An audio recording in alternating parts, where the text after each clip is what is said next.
네, 안녕하세요. 인사드리겠습니다. 오늘 강연의 진행을 맡은 경기언론그룹 사무처장 이재교입니다.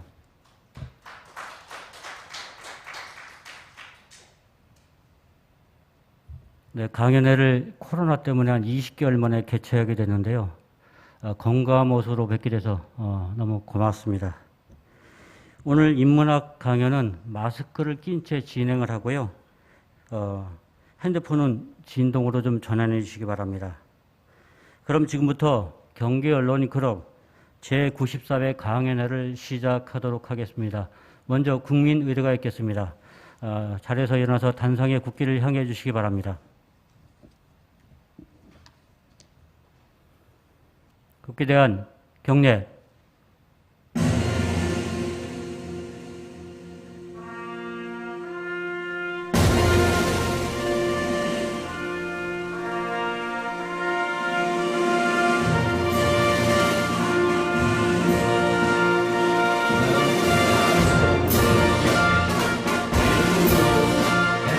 나는 자랑스러운 태극기 앞에 자유롭고 정의로운 대한민국의 무궁한 영광을 위하여 충성을 다할 것을 굳게 다짐합니다.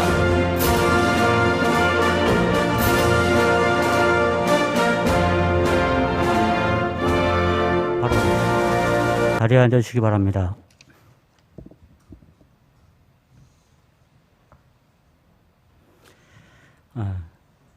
다음은 내빈을 소개하는 시간을 좀 갖도록 하겠습니다.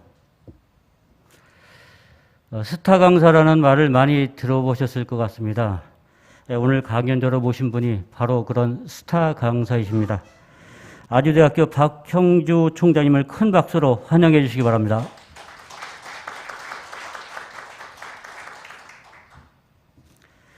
다음은 10대, 11대 국회의원을 지내신 한반도 통일 지도자 총연합 유용근 총대님이십니다.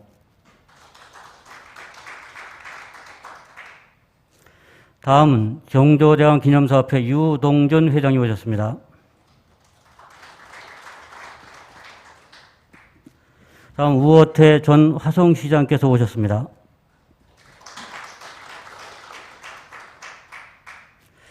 동아방송 주식회사 한풍교 대표님 오셨습니다. 고맙습니다. 아시아문화연구원에서 김영국 원장님 오셨습니다. 고맙습니다. 다음 한국정신문화계승의 남영희 회장님 오셨습니다. 3명대학교 멀리서 오셨는데 남지원 교수님 오셨습니다. 고맙습니다. 다음은 언론계 대선배님을 좀 모시겠습니다. 박석대 전 티브로드 수원방송 보도 제작국장이십니다. 뒤에 오셨습니다. 고맙습니다. 정준성 수원일보 논설실장님 오셨습니다. 이번에는 경기언론클럽 이사분들을 좀 소개 올리겠습니다. 본회 이사장인 신선철 경기일보 명예회장님이십니다.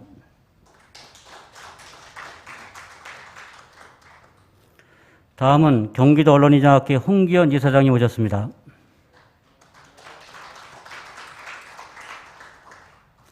다음은 경기일보 이순국 사장이 오셨습니다.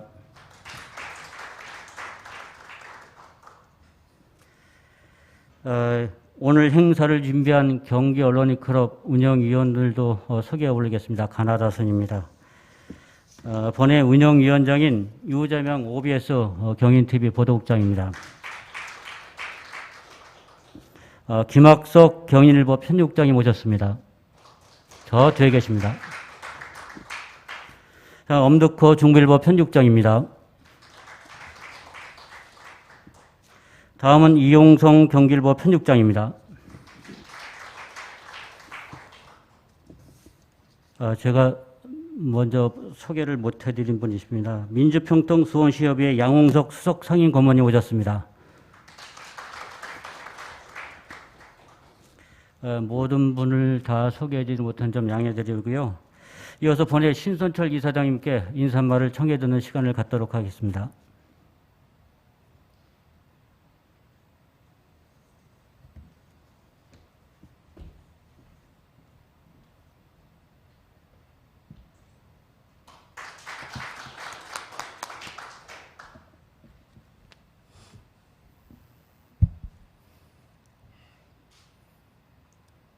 경기 언론클럽 초청 강연에 참석해 주신 이사님과 운영위원님 그리고 회원 여러분께 감사의 말씀을 드립니다. 또 바쁜 일정에도 강연을 맡아주신 박형주 아주대학교 총장님께 특별히 감사의 말씀을 전해드립니다. 경기 언론클럽은 지역 내 여론 형성과 지역 발전을 위해 창립된 뒤 그동안 매 시기마다 중요 이슈에 맞는 명사를 초청해 왔습니다. 오늘은 특히 코로나 시대를 통찰할 교육 전문가를 모셨습니다. 여러분도 잘 아시다시피 코로나로 인해 우리 교육 현장은 어려운 상황에 처해 있습니다. 이런 시기에 포스트 코로나 시대의 교육을 주제로 한 인문학 강의를 의미가 클 것입니다. 박 총장님은 교육부 미래형 교육과정 추진위원회 위원장을 맡고 계시고 우리가 즐겨보는 KBS 명견만리와 EBS 수학 다큐멘터리에 출연하신 교육 전문가이십니다. 그래서 오늘 강연은 코로나 시대 이후 우리 교육이 나가야 할 방향에 대해 알아보는 중요한 시간이 될 것입니다. 모쪼록 강연 현장에 참석하신 분들과 유튜브 채널로 시청하고 계시는 모든 분께 다시 한번 감사를 드립니다. 감사합니다. 네, 이사장님 말씀 잘 들었습니다. 다음은 강연이 이루어질 텐데요. 단상을 정리하는 동안에 먼저 기념사진부터 좀 촬영하고 시작하도록 하겠습니다. 네 분께서는 앞으로 좀 나와주시기 바랍니다.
네, 그럼 박형주 아주대 총장님을 모시고 통념과 통찰 그리고 포스트 코로나 시대의 교육이라는 주제의 강연을 좀 청해 듣도록 하겠습니다.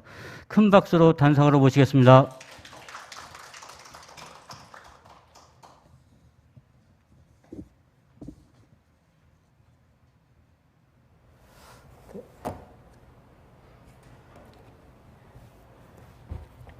네, 예, 뵐 수 있는 기회를 갖게 돼서 영광입니다.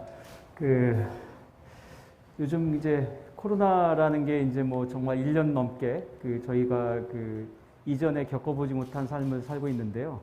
그래도 이제 터널의 끝이 지금 보인다고 합니다. 지금 뭐 이제 백신이 이제 여름이 지나면 아마 백신이 많이 보급될 것 같고, 저도 다음 주에 아스트라제네카 이 백신을 맞게 돼 있는데요. 지금 뭐 서울대학교가 가을 학기에는 본격 완전히 100% 전면 대면 수업을 재개하겠다고 발표를 했습니다. 그리고 저희들도 지금 내부에서 계속 논의 중인데요. 일단은 대면 수업을 재개하는 것으로 큰 방향을 잡았습니다. 뭐 그러다 보니 이제 그 전에 대학에 좀 더 안전하게 수업을 할 수 있게, 또는 학생들끼리 안전하게 모일 수 있는 장소 뭐 이런 것들을 방학 동안 부지런히 지금 학교에 만들려고 합니다. 그래서 큰 변화의 그 시기인데요. 그래서 이제 코로나 이후의 교육은 어떻게 될 건가, 그동안 우리가 경험한 것들에서 우리는 또 무엇을 얻었나, 이런 것들을 이제 생각해야 되는 시기라서 마침 또 이 강연을 요청해 주셔서 그런 얘기들을 나눠볼까 합니다. 잠깐.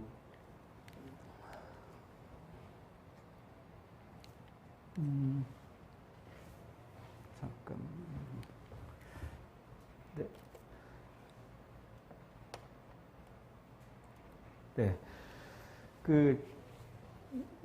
예전에는 학교가 뭐냐 하고 학교를 한마디로 정의해봐라 그러면요. 예전에는 학교는 지식전수기관이다 그랬습니다. 근데 이제 이게 여전히 맞나? 이제 이런 질문으로 시작하고 싶습니다. 너무 당연히 지식전수기관인데 뭐가 문제지? 그런데 왜냐하면 그냥 지식을 배울 수 있는 요즘은 그 대체제들이 너무 많습니다. 노벨상 수상자 강연을 유튜브에 가면 공짜로 들을 수 있고, 뭐 세계적인 그런 석학의 강연을 뭐 온라인 학교, 미국의 묵 이런 데 가면은 그냥 들을 수 있거든요. 이런 시대에 그러니까 지식을 습득할 수 있는 그런 대체제들이 이렇게 많은데 왜 학교가 여전히 똑같은 그 지식 전수 기관이 되어야 하지? 이제 이런 질문을 하는 거죠. 그런 대체제가 많은데, 그러니까 만약에 학교가 지식 전수 기관이라면 학생들이 특히 대학교는 와야 될 이유가 별로 없어요. 왜냐하면 대학교 안 와도 여전히 그런 거 받을 수 있는 데가 많거든요. 그러니까 이제는 그런 이제 정말 학교가 지식 전수 기관인가라는 질문을 해야 되고요. 만약 아니라면 뭐가 되어야 되는 건가? 이제 이런 생각들을 해야 되고요. 그렇다면 우리 교과과정은, 대학의 교과과정도, 초중고의 교과과정도 결국 그런 필요한 습득해야 될 지식 중심으로 현재 다 만들어져 있는데, 잘 짜져 있는데, 그러면 이거를 만약에 우리가 그 정의를 바꾸면 이건 그럼 어떻게 바꿔야 되는 거지? 내용은? 이런 굉장히 많은 하단의 문제들이 발생합니다. 제가 이제 가끔 그 기업인들과도 많은 이제 대화를 하려고 노력합니다. 그리고 뭐 그런 대기업, 무슨 뭐 이제 현대자동차나 삼성전자나 이런 대기업에도 제가 가끔 이제 뭐 강연을 가기도 하고, 뭐 이런 그런 리더들과 얘기를 할 기회가 생기는데요. 이제 제가 질문하죠. 신입 직원 뽑을 때 주로 뭘 보고 뽑으세요? 뭐 이런 질문합니다. 그게 이제 제가 한 10년 전에 들었던 내용이랑 같은가 다른가 좀 이제 비교해 보고 싶은 거죠. 그런데 요즘 그 기업의 HR 담당자들 특히 이렇게 말씀하시는 거 들어보면 10년 전이랑 다릅니다. 10년 전에는, 그러니까 쉽게 말하면 굉장히 많이 아는 사람, 이렇게 뽑으면 안전했대요. 그런 사람 뽑아가지고 이제 사내 연수시켜서 현장에 배치하면 보통은 다 그냥 웬만큼은 했다는 거죠. 그 문제가 없었대요. 그러니까 그 시절에는 그러니까 뭐 그 학벌 보고 성적 보고 하면 대충 크게 잘못하지는 않았다는 거예요. 근데 요즘은 그렇게 뽑아가지고 이제 현장에 배치하면 현업 부서에서 이제 뭐 이런 애를 보냈냐 이렇게 불평이 오는 경우가 요즘은 잦답니다. 다시 말하면 새로 오는 그 신입 직원에 대한 그 기대치가 옛날이랑 다른 거예요. 그러니까 예를 들면 우리 부서에서 무슨 기계공학을 전공한 사람이 필요한데 그 사람이 왔어요.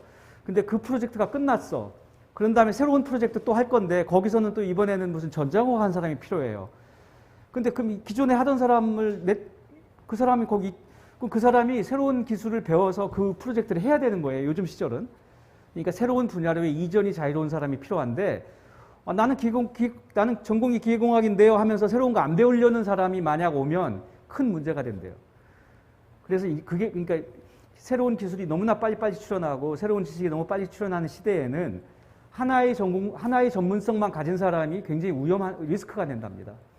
그래서 요즘 기업 담당자들은 그래서 여러 분야로의 이전이 자유로운 그런 사람 보내달라 이렇게 말한대요.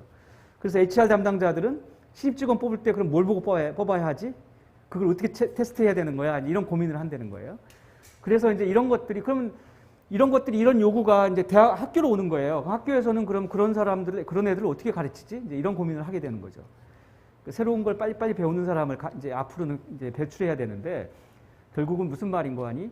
학교는 지식 전수기관이 아니라 잘 배우는 사람, 학습법 전수기관이다. 뭐 요즘 저는 그렇게 생각합니다. 그러니까 학교의 정의가 바뀌었다.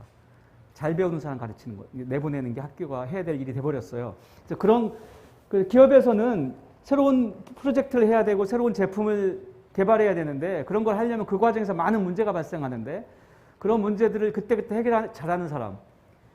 갤럭시 폰을 개발했는데 갑자기 배터리가 터졌어요. 그래갖고 다 리콜되고 난리가 난 적이 있었는데요. 그런 문제가 발생할 때, 난관이 발생할 때 그 문제의 원인을 파악하고 빨리 해결하는 사람이 요즘은 최고의 인재입니다. 그러니까 문제 해결 능력이 지금은 인재 소양의 넘버1입니다. 근데 이제 질문하게 되죠. 오케이. 기업에서는 문제 해결 능력을 중요하게 생각한다는데 그럼 그거는 타고나는 거냐, 선천적이냐, 아니면 교육과 훈련을 통해서 얻을 수 있는 거냐, 이런 질문하게 되죠. 그래서 제가 이제 그래서 오늘 들어가 있는 질문입니다. 문제 해결 능력은 타고나는 건가? 아니면 교육될 수 있나? 제 답부터 먼저 말씀드리면 저는 둘 다라고 생각합니다. 그러니까 그 문제 해결 능력을 타고나는 소위 말하는 천재라는 사람들도 있긴 있더라고요. 하지만 또 그 교육을 통해서 훈련을 통해서 그 획득할 수 있는 것도 같아요. 그런 또 증빙들이 또 몇 개 있거든요. 그래서 오늘 그 두 가지에 대해서 다 보여드리고자 합니다. 첫 번째는 제가 이제 문제 해결 능력이라는 걸 말씀드렸으니까 이거는 또 문화적인 것도 있더라고요. 그러니까 이제 이 어릴 때 이 주변 분위기나 이런 것들도 영향을 미치는 것 같은데요. 그런 사례인데 이 그림은 제가 그린 게 아니고요. 테오드르 헨슈라는 사람이 있습니다. 이분이 독일의 물리학자인데요. 이분이 2005년도에 노벨 물리학상을 받았습니다. 근데 이분이 노벨 물리학상 통지를 받고 이제 스톡홀름으로 가면서 혼자 자기한테 스스로 이제 질문을 했대요. 아니, 자기는 초등학교 때 그냥 정말 존재감 없는 중간 학생이었대요. 잘하지도 못하고 그렇다고 못하지도 않고. 그러니까 있어도 없어도 아무도 모르는, 그러니까 없어진지도 모르는 그렇게 존재감 없는 그냥 정말로 평범한 중간 학생이었는데 어쩌다가 내가 위대한 과학자의 반열에 올라서 노벨상까지 받게 됐을까라고 스스로 질문을 했대요. 이분이 그 답을 자기가 스톡홀름에서 노벨상 수락 강연을 할 때 그 답을 자기가 해야 되겠다라고 이제 결심을 한 거예요. 그러고 나서 실제 노벨상 수락 강연을 하면서 이 그림을 보여줬답니다. 이게 자기의 답이에요. 여기 보시면 이 그림이 무슨 뜻이냐면 이 어미닭이 있어요. 여기는 애기닭 병아리고요. 근데 이 어미닭은 그 앞에 먹음직스러운 모이가 있습니다. 열심히 모이를 먹으려고 이제 노력을 하는데 못 먹어요. 열심히 정말 노력은 정말 많이 하는데 아둥바둥 하는데 그 앞에 장애물이 있기 때문입니다. 이 장애물 때문에 모기를 못 먹어요. 그러니까 아둥바둥하는, 그러니까 목표지향적인이라고 써 있습니다. 이 어미닭은 목표지향적인데 이걸 먹어야 되는데 근데 장애물을 넘어가지 못하고 있죠. 그런데 이 애기 닭은 아무 생각이 없는 거예요. 병아리는. 자기 엄마가 뭘 하든 그냥 룰루랄라 놀고 있다가 뒤에는 뭐가 있나 뒤로 갔다가 이렇게 오는 거예요. 얘는 지금 여기 와 있거든요. 결국 이 모이는 이 애기 닭이 병아리가 먼저 먹겠죠. 그러니까 얘는 그래서 이제 목표라는 개념이 없고 그냥 curiosity driven인데 그러니까 호기심으로 드라이브된 이 자기가 저 병아리였다. 아무 생각 없이 자기 친구들은 주위에서 의사가 되리라, 과학자가 되리라, 돈을 많이 벌리라 이러면서 열심히 목표를 갖고 움직였는데 자기는 아무 생각 없이 그냥 그때그때 그 호기심을 그냥 유지해 왔는데 그랬더니 자기가 위대한 과학자의 반열에 오르고 노벨상을 받게 됐다고. 자기를 그렇게 설명했습니다. 그래서 제가 제목을 붙이기를 노벨 호기심의 생산성이라고 붙였는데요. 호기심은 단지 그냥 그 사람을 즐겁게 하는 그런 요인일 뿐만 아니라 실제로 굉장히 생산적이다. 이런 거고요. 그래서 이제 제가 아까 처음에 들어가는 질문했던 문제 해결 능력이 선천적인가. 그러니까 문화적인 요소도 있다. 호기심을 유지하는 사람이 문제 해결 능력을 갖게 될 가능성이 높다. 이런 겁니다. 문화적인 요소가 있다. 그다음 타고나는 사람도 있더라. 이제 이런 건데 정말로 그 문제 해결 능력을 타고나는 소위 말하는 천재들도 있더라. 그러니까 제가 만난 천재들 몇 명이 여다 제가 갖고 왔는데요. 진짜 세계의 천재들입니다. 이분이 몇 년 전에 기네스북에 세계 최고로의 IQ가 우리 지구상에서 가장 높은 사람으로 올랐던 사람인데요. 수학자입니다. 테렌스 타오라는 그 사람인데 부모님은 홍콩 출신이지만 호주에서 태어나서 자랐고요. 미국에서 프린스턴에서 박사를 받았고, 그 21살에 UCLA 교수가 됐습니다. 그래서 아까 말씀드린 것처럼 지구상에 현재 살아있는 사람 중에 가장 IQ가 높다고 알려져 있는 수학자인데요. 그러니까 다른 노벨상에 해당하는 그런 수학의 최고상이 필드상이라는 게 있는데요. 필드 메들이라는 게 있는데 그 필드상을 2006년에 받았습니다. 그래서 이 사람은 근데 그 부인이 한국계입니다. 한국계 교포입니다. 그래서 저 한국이랑 인연이 있고요. 처가가 한국이고, 그래서 한국에도 여러 번 왔었던 분입니다. 그래서 이런 타고난 이 사람은 정말로, 그래서 이 사람의 별명이 뭐였냐면 프린스턴에 박사과정 할 때 대학원생 시절에 이분의 별명이 미스터 픽스잇이었대요. 픽스잇. 이게 무슨 말이냐? 고치는 사람. 미스터 픽스잇. 그러니까 거기에 있는 프린스턴에 있는 교수들이나 대학원생들이 문제가 안 풀려, 수학 문제가. 고민하다가 얘한테 가면 다 해결된다는 거예요. 그래서 해결사, 이게 미스터 픽스잇은 해결사라는 뜻인데요. 그래서 그 천재들이 넘쳐나는 프린스턴 수학과 대학원에서 교수들한테도 문제 안 풀리면 쟤한테 가면 해결돼라고 그냥 누구나 믿던 그런 사람이었대요. 그러니까 이 사람 문제 해결 능력을 타고난 게 분명해요. 그래서 세상에 천재란 분명히 있고 문제 해결 능력을 타고난 사람도 있긴 있더라. 이런 뜻입니다. 그 외에도 제가 여기 다른 사람도 몇 개 드러났고요. 프랑스에 또 필드상을 받은 유명한 사람도 제가 만났던 사람 중에 이제까지 60명의 역사상 필드상 수상자가 나왔는데요. 그 중에 여성 필드상 수상자는 딱 한 명입니다. 미르자 칸이라는 분인데, 2014년에 한국에서 이게 4년에 한 번씩 필드상을 주는데요. 그때 한국에 와서 받았습니다. 이분인데, 이런 분도 있고, 그러니까 이런 분들을 보면 문제 해결 능력이라는 게 타고나는 사람도 있긴 있더라. 그러니까 그건 어쩔 수가 없어요. 그건 어떡하겠어요. 있는데. 그러니까 이제 천재가 있긴 있는 거죠. 그런데, 근데 그러면 좀 서글프잖아요. 그럼 다른 사람들은 어떡하지? 그거 안 타고난 사람은? 근데 교육과 훈련을 통해서 얻어지는 경우도 있더라. 이제 이게 그런 사례인데요. 프랑스 에콜 42라고 하는 학교가 있습니다. 이게 이제 대학에 해당하는 학교인데, 대학을 졸업한 사람도 많이 가고, 고등학교 졸업한 사람도 가는 그런 학교인데요. 이 학교는 매년 8만 명이 지원을 하는데, 프랑스에서. 근데 입학시험을 4주 동안 치릅니다. 한 달 동안 입학시험을 치러요. 입학시험이 뭐냐면은, 지원자끼리 팀을 만들어서 어떤 프로젝트를 해결하게 하고, 그 프로젝트를 자기들끼리 얼마나 잘 협력해서 잘 푸나, 해결하나, 이걸 지켜본대요.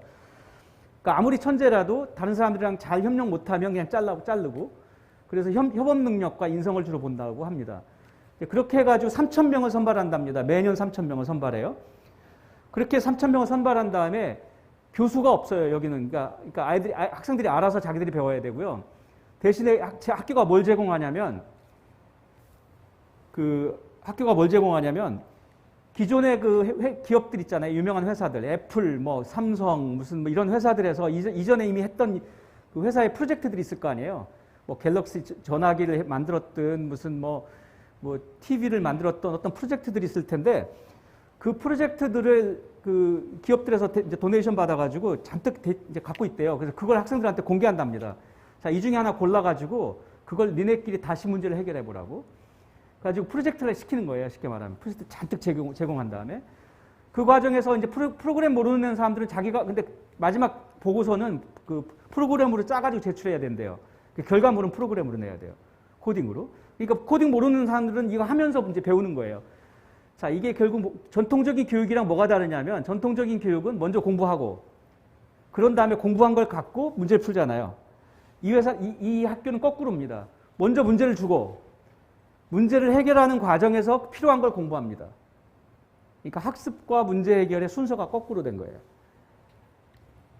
그렇게 했더니, 그래갖고 프로젝트 하나를 해결하면, 팀을 만들어서 해결해야 돼요. 그러니까 팀워크, 여기 이 학교는 굉장히 중요하고, 그래가지고 프로젝트 하나를 완수하면 레벨이 올라갑니다. 마치 게임하듯이. 요즘 젊은 사람들 게임하면 레벨이 올라가거든요. 레벨 1, 레벨 2 이렇게 올라가가지고, 이 회사는 20개의 프로젝트를 해결하면 레벨 21이 될 거 아니에요? 레벨 21이 되면 졸업장을 줍니다. 이제 아주 신기한 학교죠. 그렇게 하는데, 그렇게 했더니 20개 정도의 프로젝트를 팀을 만들어서 다 해결해 본 애들이 졸업해가지고 어디 회사에 가서 거기서 어떤 새로운 프로젝트를 하는 팀에 소속돼가지고 그걸 못하겠느냐. 그러니까 프로젝트의 귀재가 되는 거예요. 문제 해결의 귀재가 되더라. 그래서 이걸 보니까 문제 해결 능력이라는 게 교육을 통해서 훈련을 통해서 얻어질 수 있는 것 같다. 이 졸업생들이 그런 사례라는 거예요. 이게 그래서 에콜 42인데 최근에 유명해져 가지고요. 이게 신문이나 이런 데서 제가 한국에서도 특집을 한번 어디서 본 것 같아요. 최근에 많이 소개되는 예입니다. 그러니까 문제 해결 능력이라는 거를 교육을 통해서 구현한 사례로 아주 드물게. 아까 같이 타고난 사람도 있긴 있지만 타고나지 않은 사람이 더 많으니까 그 사람들은 그럼 어떡하지? 그래서 교육하면 된다는 거고, 이 기업들이, 대기업들이 이 졸업생들에게 열광하고 있습니다. 졸업하기 전에 이미 입도 선매하고 있고, 그 취업률 100% 완전 취업을 하고 있습니다. 그러니까 여기 졸업생이면 무조건 믿고 채용하는 기업들이. 이제 이런 사례가 이미 그러니까 구현이 됐고요. 그래서 그 스스로 답을 찾아가는 교육을 구현한 사례로 자주 언급됩니다. 최근에. 그래서 이런 사례가 실제 있어서 이런 걸 만들어 보려고 한국에서도 여러 번 이런 건 좀 시도가 있습니다. 네이버에서 네이버 대학이라는 걸 만들려고 추진을 좀 했었거든요. 시작은 했었는데 결국은 여러 가지 사내 반대가 많아서 그런데다 왜 돈 쓰냐고. 차라리 그냥 좋은 개발자들 그 월급 많이 주고 그냥 뽑으면 되지. 뭐하러 그걸 자체적으로 가르치려고 하느냐고. 뭐 이런 내부 반발이 많았나 봐요. 어쨌든 네이버 대학이 추진되다가 개교까지는 했었는데 결국은 접었습니다. 지금 제가 알기에. 그래서 이게 안 된 사례가 더 많아요. 이 학교가 특이한 학교죠. 여기도 아마 제가 알기에는 억만장자가 그 빌리어네어가 아마 돈을 기부해가지고 아마 운영되고 있을 텐데요. 지금은 그 졸업생들의 열광하는 기업들이 이제 지금은 알아서 기부를 한다고 합니다. 자기들이 필요한 인재를 대신 교육시켜주니까. 그래서 이제 이런 학교도 있다. 그래서 제가 처음에 했던 질문, 문제 해결 능력은 타고나는 거냐, 교육할 수 있는 거냐, 둘 다다. 제 답은. 근데 이 에콜 42에는 아까 말씀드린 것처럼 지식 전수형 과목이 없습니다. 프로젝트를 하는 과정에서, 문제를 해결하는 과정에서 어떤 지식이 필요하면 어떤 걸 배워야 될 거 아니에요? 그러면 그걸 갖다가 공부를 해야 되는데 그걸 공부하기 위한 자료는 제공합니다, 학교가. 그러니까 학생들이 알아서 뭘 공부해야 되는지까지 자기들이 파악을 해야 돼요. 뭘 알아야 이 문제를 풀 수 있나를 자기들이 찾아야 돼요. 그러니까 문제가 드라이브하는 러닝인데, 학습인데, 학습이 문제풀이로 가는 게 아니라 그 순서가 거꾸로인데요. 근데 실제로 그 학교가 아무리 많이 가르치려고 해봤자 이게 무모한 게요. 너무 많은 지식이 계속 쏟아지고 있어서 그거 어차피 다 가르칠 수 없거든요. 어느 정도로 많이 쏟아지냐면 그 IBM 보고서에 의하면 지난 2년 동안 나온 그 각종 지식과 정보의 총량이 그 이전 인류 문명 2000년 동안 나온 그 지식의 총량의 10배입니다. 그 10배가 지난 2년 사이에 나왔습니다. 그러니까 그 정도로 그 쏟아지는 지식의 양이 많거든요. 그걸 어떻게 다 알겠어요. 그러니까 어차피 지식을 전달하는 게 의미가 없다, 더 이상. 그러니까 중요한 건 뭐냐면 필요할 때 배울 수 있는 소양을 주는 것. 그러니까 요즘 회사 가서도 학교에서 배운 거 가지고 1, 2년 이상 못 버텨요. 금방 그 사이에 새로운 지식이 나오고 새로운 기술이 나오는데 그 학교에서 배운 걸로 아무리 열심히 그때 잘했어도 그걸로 1, 2년 지나면 옛 지식이 돼버리고 낡은 지식이 되거든요. 그러니까 결국 다시 공부할 수밖에 없어요. 그래서 학교에서 배운 걸로 평생 먹고 살던 시절은 지났습니다. 끊임없이 결국은 학습해야 되는데요. 그러니까 학습하는 능력이 중요해요. 필요할 때 배우는 능력. 그래서 지금은 잘 배우는 사람이 지금은 무조건 최고의 인재입니다. 잘 배우는 사람. 그래서 제가 이 대기업에서 어떤 강연을 할 때도 신입 직원 뽑으실 때 많이 아나 뽑지 마시고 얼마나 빨리 배우나 이런 거 보고 뽑으세요. 이런 얘기 자주 합니다. 그리고 대부분 기업의 인사 담당자들도 동의합니다. 그게 맞는 것 같다. 그러니까 그러면은 도대체 그 사람이 얼마나 잘 배우는지, 얼마나 그 학습 능력이 뛰어난지, 그걸 어떻게 테스트하죠? 어떻게 측정하죠? 이제 이런 질문 자주 해요. 그래서 제가 제안하는 것 중에 하나가 그 사람의 학부 전공, 대학교 전공이랑 가장 거리가 먼 거 관계된 책을 하나 주고, 예를 든다면 철학과 나온 사람한테 무슨 전자공학 책 하나 주고, 아니면 전자공학과 나온 사람한테 철학책 하나 주고, 일주일 동안 읽은 다음에 너 와서 발표 좀 해봐라. 이런 거 시켜보라고. 얼마나 일주일 동안 그걸 잘 이해하고 빠르게 학습하고 그걸 자기가 내재화해서 다른 사람들에게 그 내용을 설명할 수 있는지를 보라고. 그러면은 그 사람의 학습 능력을 드러날 거라고. 이런 얘기도 하는데요. 이제 시간이 좀 걸리지만. 아까 근데 그 에콜 42 같은 경우는 신입생 뽑는데 한 달 쓰잖아요. 그러니까 그런 것들을 이제는 테스트해야 된다라는 거죠. 인재의 소양이 바뀌었으니까. 그래서 결국은 문제를 파악하고 필요할 때 학습하고 그리고 최종적으로 문제를 해결하는 능력이 결국은 최고의 인재의 소양이 이제 된 그런 시대가 됐는데요. 그러니까 결국은 이제는 지식에서 학습 능력으로 예전에 학교가 지식 전수기관이었다면 이제는 학습 능력 전수기관으로 학교가 바뀌어야 된다는 거예요. 그러니까 학교의 교과 과정도 다 바뀌어야 되죠. 잘 배우는 사람을 배출하는 그런 교육으로. 근데 이런 것들 이미 예상한 사람이 있습니다. 미래학자 엘빈 토플러가 돌아가셨는데 이분이 50년 전에, 그러니까 51년 전이네요. 1970년에 쓴 책인데요. 엘빈 토플러의 Future Shock, 미래의 충격이라는 책인데요. 이 책에 보면 이런 구절이 있습니다. 문맹의 개념이 바뀐다. 20세기의 문맹은 읽고 쓰기 못하는 사람이 문맹인데 21세기의 문맹은 필요할 때 배워야 되는데 그때 배우는 걸 못하는 사람. 필요할 때 배우는 능력을 터득하지 못한 사람이 문맹이다. 왜냐하면 배워야 될 새로운 지식이 막 쏟아지는데 나 몰라 이제 나 안 배울래 이러면은 그게 문맹이랑 뭐가 다르냐. 이렇게 문맹의 개념이 바뀐다고 이렇게 얘기했습니다. 이게 51년 전 책에서 나온 얘기인데 이게 진짜 현재 벌어지고 있습니다.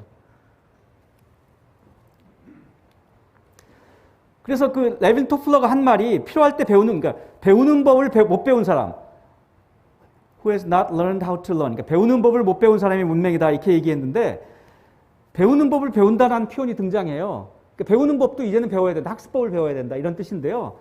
이게 무슨 얘기인고 하니 결국 새로운 것들이 쏟아지기 때문에 필요할 때 배워야 되니까 그러니까 지식이 아니라 학습 능력이 실제로 이 자기 직업에서는 이제는 더 중요해질 거다 이제 이거죠. 제가 제일기획에 다니는 어떤 높은 임원, 고위 임원하고 얘기를 한 적이 있는데요. 제일기획이 광고회사잖아요. 홍보회사. 근데 그분이 그러더라고요. 예전에 그 광고회사에서는 제일 잘 나가던 인재가 예를 들어서 뭐 국문과 나와가지고 아주 글 잘 쓰고 아주 감동적인 그 광고 문구 만들고 이런 사람이 최고의 인재였대요. 아주 거기서 이제 잘 승진도 잘하고 아주 최고의 인재였는데 요즘은 그런 그 직원들한테 저기 빅데이터로 소비자가 요즘 뭘 원하는지 분석해 보라고 그러고 어떤 게 요즘 젊은 사람들이 어떤 거에 빠져 있는지 그 키워드 찾아보라고 그러고 이런 거 시킨대요. 빅데이터 알아야 된다는 거예요.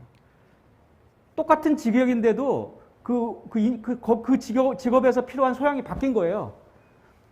그래갖고 국문과 나온 사람이 이미 뭐 잘 나가던 그 광고회사의 최고의 그 인재가 빅데이터 어디 가서 배울 수 있는 거야? 막 물어보러 다니고. 이런 시대가 바뀌었어요. 그러니까 근데 나는 그냥 국문과에서 배운 걸로 나 그냥 계속 다닐게요. 이러면은 이제 거기서 회사에 살 일이 없는 거예요. 그런데도 그럼 나 빅데이터 배울게요 하고 어디 가서 배워오는 사람이 살아남지. 그러니까 필요할 때 배우는 사람이 살아남는다. 이 시절이 바뀐 거예요. 그러니까 문과, 이과 구별도 그래서 모호해진 거예요. 국문과 나와서 왜 빅데이터 알아야 되냐고 예전에 그렇게 생각했을 텐데 지금 그거 모르고 그 소비자의 트렌드를 이해하는 거 불가능하거든요. 이렇게 바뀐 겁니다. 그러니까 그래서 문과 구별이 별로 의미가 없어요. 진짜로. 현장에서.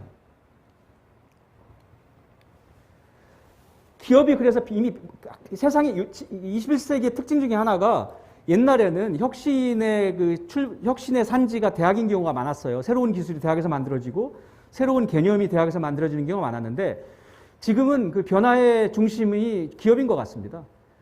그 혁신의 어떤 완전히 새로운 개념의 어떤 산지 만들어지는 곳이 대학이 아니라 기업인 경우가 더 많은 것 같아요. 지금은. 그래서 저는 혁신의 중심이 이제는 기업이다라고 생각하는데요. 구글의 최고 인사 담당자인 HR 담당자, HR executive인 리사 헤이스가 이런 말을 했어요. 구글에서는 너무너무 빨리빨리 진보가 일어나는데 그래서 어떤 새로운 제품을 개발하거나 할 때 그 분야의 능력자를 채용해서 일을 벌인다. 근데 그 프로젝트 금방 끝난다. 그러고 나서 구글은 뒤도 안 돌아보고 또 다음 프로젝트로 이전한다는 거예요. 그런데 그 사람은 나는 이거 내 전공은 이건데 이러면서 계속 거기 붙어 있으면 그러면 이제 자기들이 뭘 할 수 있겠냐. 그 사람이 할 수 있는 또 다른 일이 구글에 있기를 바란다. 이렇게 딱 말했어요. 무슨 뜻이냐면은 새로운 분야를 이전하든지 그 사람이 자기 하는 일을 안 그러면 바이바이 하는 거예요. 냉정하죠. 근데 기업들의 변화 속도는 이제는 그렇게 요구하거든요. 그러니까 자기가 하던 거, 나 잘하는 거나 계속하겠다라는 게 안 통해요. 새로운 분야로의 이전이 자유로운 사람. 그게 이제는 반드시 살아남기 위해서 반드시 갖춰야 될 소양이 됐어요. 그러니까 옛날에는 한 우물 팔아, 하나만 잘하면 산다 이랬잖아요. 그게 안 통합니다. 한 우물 파면 큰일 납니다. 거기서 물 안 나오면 안 되고, 어떻게 해요? 그래서 요즘은 여러 우물을 파야 사는 세대가 됐습니다. 이게 이제 제가 어릴 때랑 지금이랑 가장 큰 차이인 것 같습니다. 저만 해도 학교에서 선생님들이 한 우물 파라고 이렇게 저는 배웠거든요. 그래서 저는 다행히 이렇게 잡기에 능해서 이것저것 잡다한 걸 많이 했는데 안 그랬으면 어떡할 뻔했나 요즘 그런 생각이 듭니다. 우리나라의 네이버의 서비스 총괄 임원인 유봉석 전무가 어떤 말을 했냐면 네이버 내에서 문과와 이과의 구별이 점점 모호해진대요. 옛날에는 이과 출신 직원들은 주로 개발 같은 거 하고 네이버에서 문과 출신 직원들이 인사나 무슨 기획 이런 걸 했다는 거예요. 근데 그 차이가 지금 굉장히 블러리해진대요. 그러니까 모호해진대요. 그러니까 뭐 문과 출신 개발자도 나오고 이과 출신 인사 담당자도 나오고 막 이런 되는 거예요. 그래서 이제 이 문과 이과의 개념이 이제 네이버 내에서 모호해지고 있대요. 그래서 자기들이 이 회사 내에 네이버 내에 그 문과 전공 직원들의 직역 확대를 지원해주기로 이제 했대요. 그래가지고 문과생을 위한 빅데이터, 문과생을 위한 통계 분석, 뭐 이런 거를 사내에서 이제 강좌를 만들었답니다. 근데 이게 인기 폭발. 뭐 완전히 직원들이 이거였어. 뭐 이제 드디어 자기들도 이 이과 출신들만 하던 직역을 자기들도 이제 진출할 수 있게 된 거죠. 그 공부해가지고. 인기 폭발을 해서 원래는 한 번 하고 말려고 그랬는데 너무 반응이 폭발적이어서 프로그램을 연장하기로 했다고 이렇게 말씀하시더라고요. 제가 어디서 뵀었는데 직접 들은 얘기입니다. 이렇게 시대가 바뀌었어요. 그래서 나는 무슨 과 출신이니까 난 이것만 할래. 이게 안 통합니다, 이제.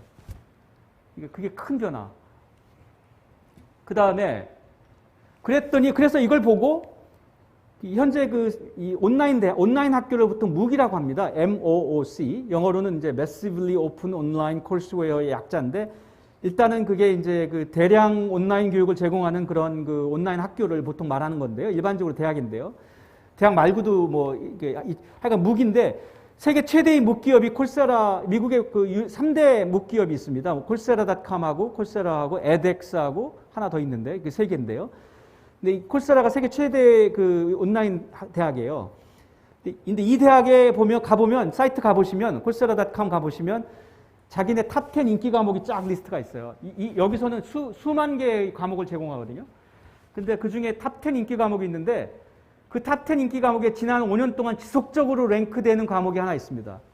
그게 제목이 이겁니다. 그 과목의 제목이. Learning how to learn. 배우는 법 배우기.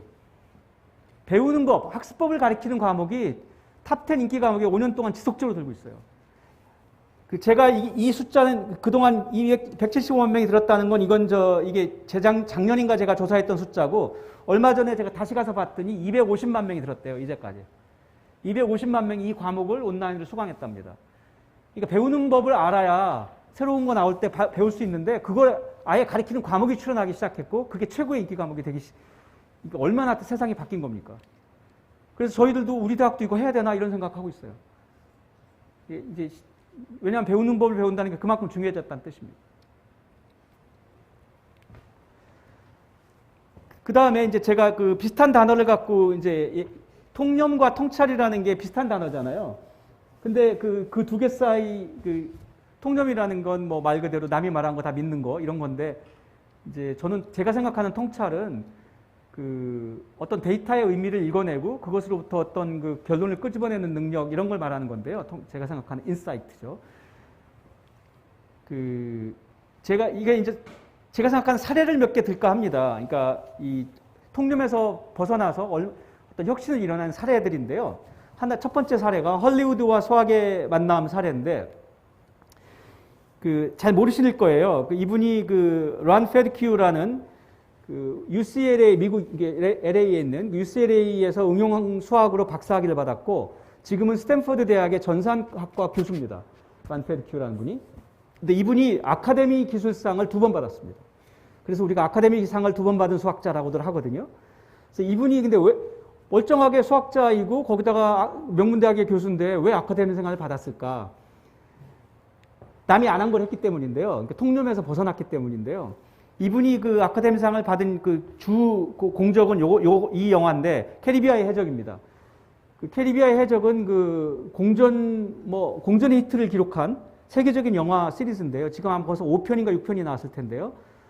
이제까지 극장에서 입장료로만 번 수익이 이 6개가 아마 7조 원이 넘을 거고요.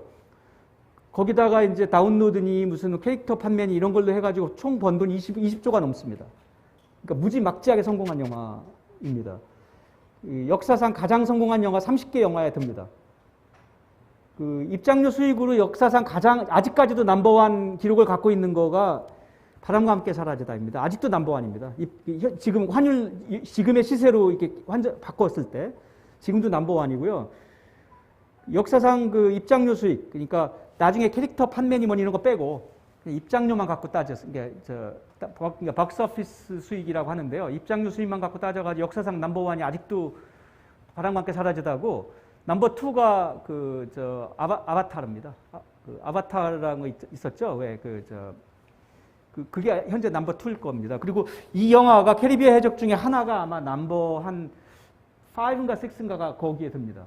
이게 엄청나게 성공한 영화입니다. 그러니까 성공한 영화 시리즈인데 이 영화의 그 마지막 엔딩롤을 보면은 끝날 때 보면은 쭉 이름 나올 때 거기에 그 사이언티픽 어드바이저 하고서 란 페드큐라는 이 사람 이름이 나옵니다. 과학 자문. 이 사람이 무슨 자문을 했냐면 이 캐리비아 해적 영화에 보면 이런 장면들이 많아요. 그 파도가 몰아치고 막 이런 거 물에 관계된 장면이 많거든요. 근데 이런 장면이 굉장히 아주 리얼합니다. 근데 이걸 어떻게 만들었을까?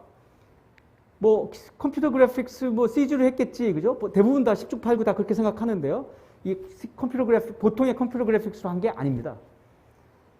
그러면은 뭐 재수 좋게 거기다가 무슨 주구장창 무슨 바닷가에다가 카메라 갖다 놓고 기다리다가 한 1년쯤 기다리다가 재수 좋게 찍은 건가? 그것도 아니죠. 실제로 재수 좋게 찍어도 그 나중에 상영 해놓고 나면 그렇게 리얼해 보이지 않는데요. 그래서 진짜가 오히려 더 리얼이 실감이 안 간답니다, 사실은. 그래서 그렇게 안 만든대요. 이거 어떻게 만든 거냐면 그 유체역학이라는 분야가 있습니다. 학문 분야가. 원래 수학의 한 분야이기도 하고 유체역학, 플루이드 미케닉스라고 하는데 수학의 한 분야이기도 하고 물리학의 한 분야이기도 하고 기계공학의 한 분야이기도 한데요. 이게 뭐냐면 유체, 그러니까 그 물이나 기름이나 이런 점성이 있는 이런 거가 어떻게 움직이나 이런 걸 다루는 학문이에요, 분야예요. 뭐 보잉사, 그러니까 비행기 만드는 보잉사나 이런 회사에 가면 유체역학 전문가가 1000명도 넘게 있어요. 왜냐하면 비행기가 빠르게 달리면 이 공기가 마치 유체처럼 작용하거든요. 그래서 그 유체역학을 알아야 이 비행기가 어떻게 저항을 줄이면서 빨리 갈 수 있나 이런 거를 설계할 수 있어요. 그래서 유체역학은 주로 항공 분야에서 많이 쓰는 그런 분야인데요. 근데 이 유체역학의 기본 방정식이라는 게 있어요. 유체역학, 그러니까 물의 움직임을 다루는, 기름의 움직임을 다루는, 어떻게 물이 퍼지나 이런 걸 다루는 그 방정식이 수식이 있습니다. 그게 이제 나비어-스톡스 방정식이라는 건데요. 아주 어려운 방정식이에요. 편미분 방정식인데, 이게 미분을 써서 만든 방정식인데 굉장히 어려워요. 아직도 인간이 완전히 이게 이해 못하고 있는 방정식이에요. 이거 아직도 어떻게 정확하게 푸는지 모르거든요. 겨우 어떻게 하냐면은 컴퓨터 가지고 수치적으로 대강 근사적으로 풀어가지고 근사의 정도만 결국 우리가 현재 구하는 법 알아요. 그런 어려운 방정식인데 이 사람이 이 란 페드큐라는 사람이 그 방정식을 갖고 거기에다가 바람의 방향이 어떻고 현재 처음의 모양이 이랬고 바람의 방향이 어떻고 압력이 어떻고 이런 걸 다 집어넣으면은 그러고서 컴퓨터를 풀면 그러면 지금 모양이 이런데 0.01초 후에는 모양이 어떻게 변할지 0.02초 후에는 어떻게 변할지를 미리 예상할 수 있거든요. 그걸 탁탁탁 순서대로 화면에다 쫙 뿌린 거예요. 그래가지고 만든 장면인데요. 그렇게 만들면 컴퓨터 그래픽스로 만든 어떤 장면보다 아니면 현장에서 직접 찍은 어떤 장면보다 더 리얼하다고 합니다. 이렇게 하면은 그걸 경험한 감독은 그 생동감을 잊지 못해서 아무리 돈이 많이 들어도 이걸 또 써야 된다는 거예요. 다음번에 다시 만들 때. 그래서 이 사람이 만든 이 란 페드큐 교수가 만든 그 소프트웨어가 지금은 이제 헐리우드의 스튜디오에 필수품이 됐고 그래서 이 사람 백만장자가 됐어요. 그거 다 팔아서. 그래서 제가 이제 이 사람이 봉이 김선달이라고 그래요. 제가. 왜냐면은 돈을 많이 벌었죠. 백만장자가 됐어요. 그 다음에 명예도 얻었죠. 그 아카데미상을 2번이나 받았죠. 그 다음에 명문대학의 교수가 됐죠. 뭐 다 얻은 거예요, 이 사람이. 근데 제가 왜 봉이 김선달이라고 그러냐면, 근데 이 사람이 한 게 뭐냐는 거죠. 왜냐면은 아까 말한 유체역학 예전부터 다 알고 있던 거고, 거기 그 기본 방정식, 나비어 스톡스 방정식도 예전부터 우리 다 알고 있던 거고, 그 컴퓨터로 수치적으로 어떻게 근사해 푸나 이런 것도 다 알고 있었거든요. 그럼 이 사람이 한 게 하나도 없잖아요. 옛날에 다 있던 거 가지고 그냥 한 거거든요. 이 사람이 한 게 아무것도 없는데 이 사람은 돈과 명예를 다 얻었어요. 그래서 제가 이 봉이 김선달이다. 저도 한 대학원생 한두 명이랑 한 2-3달 작업하면 저런 거 만들 수 있을 것 같은데, 저도 그 프로그램 좀 하거든요. 아, 근데 이 사람 한 것도 없이 왜 저렇게 유명해졌을까? 이제 이해가 안 가는 거예요. 한 게 아무것도 없는 거예요. 근데 이 사람이 결국 뭘 했냐면, 유체역학은 분명히 모든 사람이 알고 있었지만 아무도 그걸 헐리우드에 쓸 생각 안 했잖아요. 즉 영화 산업이라는 것과 수학이라는 그 상이한 전혀 관계없어 보이는 이 두 분야를 연결할 생각을 했거든요. 그러니까 이미 존재하는 것들을 연결하는 것도, 창의적으로 연결하는 것도 그것도 창의적인 거다. 그러니까 창의성의 개념이 바뀌어야 된다는 거예요. 창의성이라는 개념이 없던 걸 만드는 것만 아니라 이미 존재하는 것들을 새로운 방식으로 연결하는 것도 창의성이다.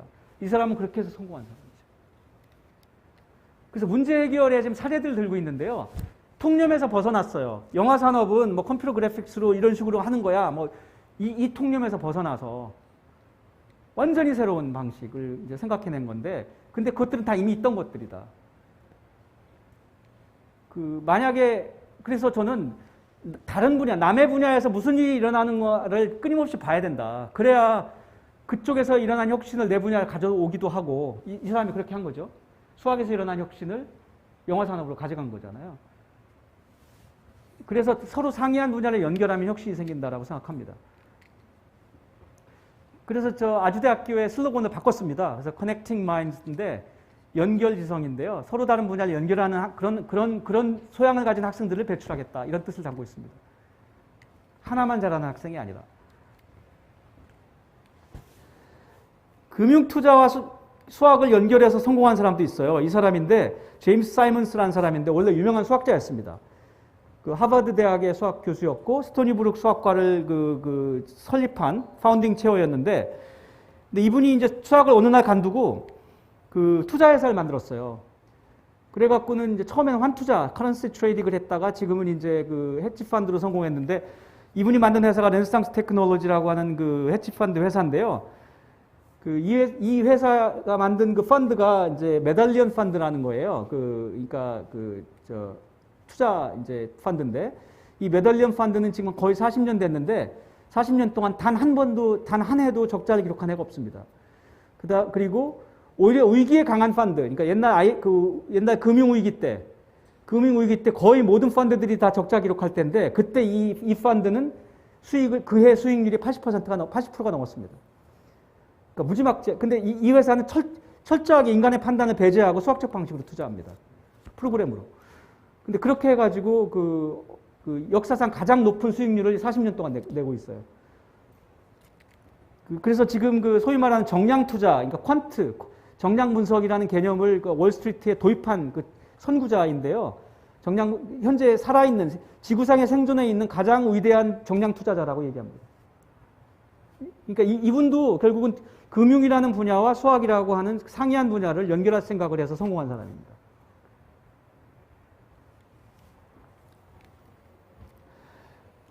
저는 우리가 어떤 난제에 부딪히고 해결이 안 되는 문제에 부딪혔을 때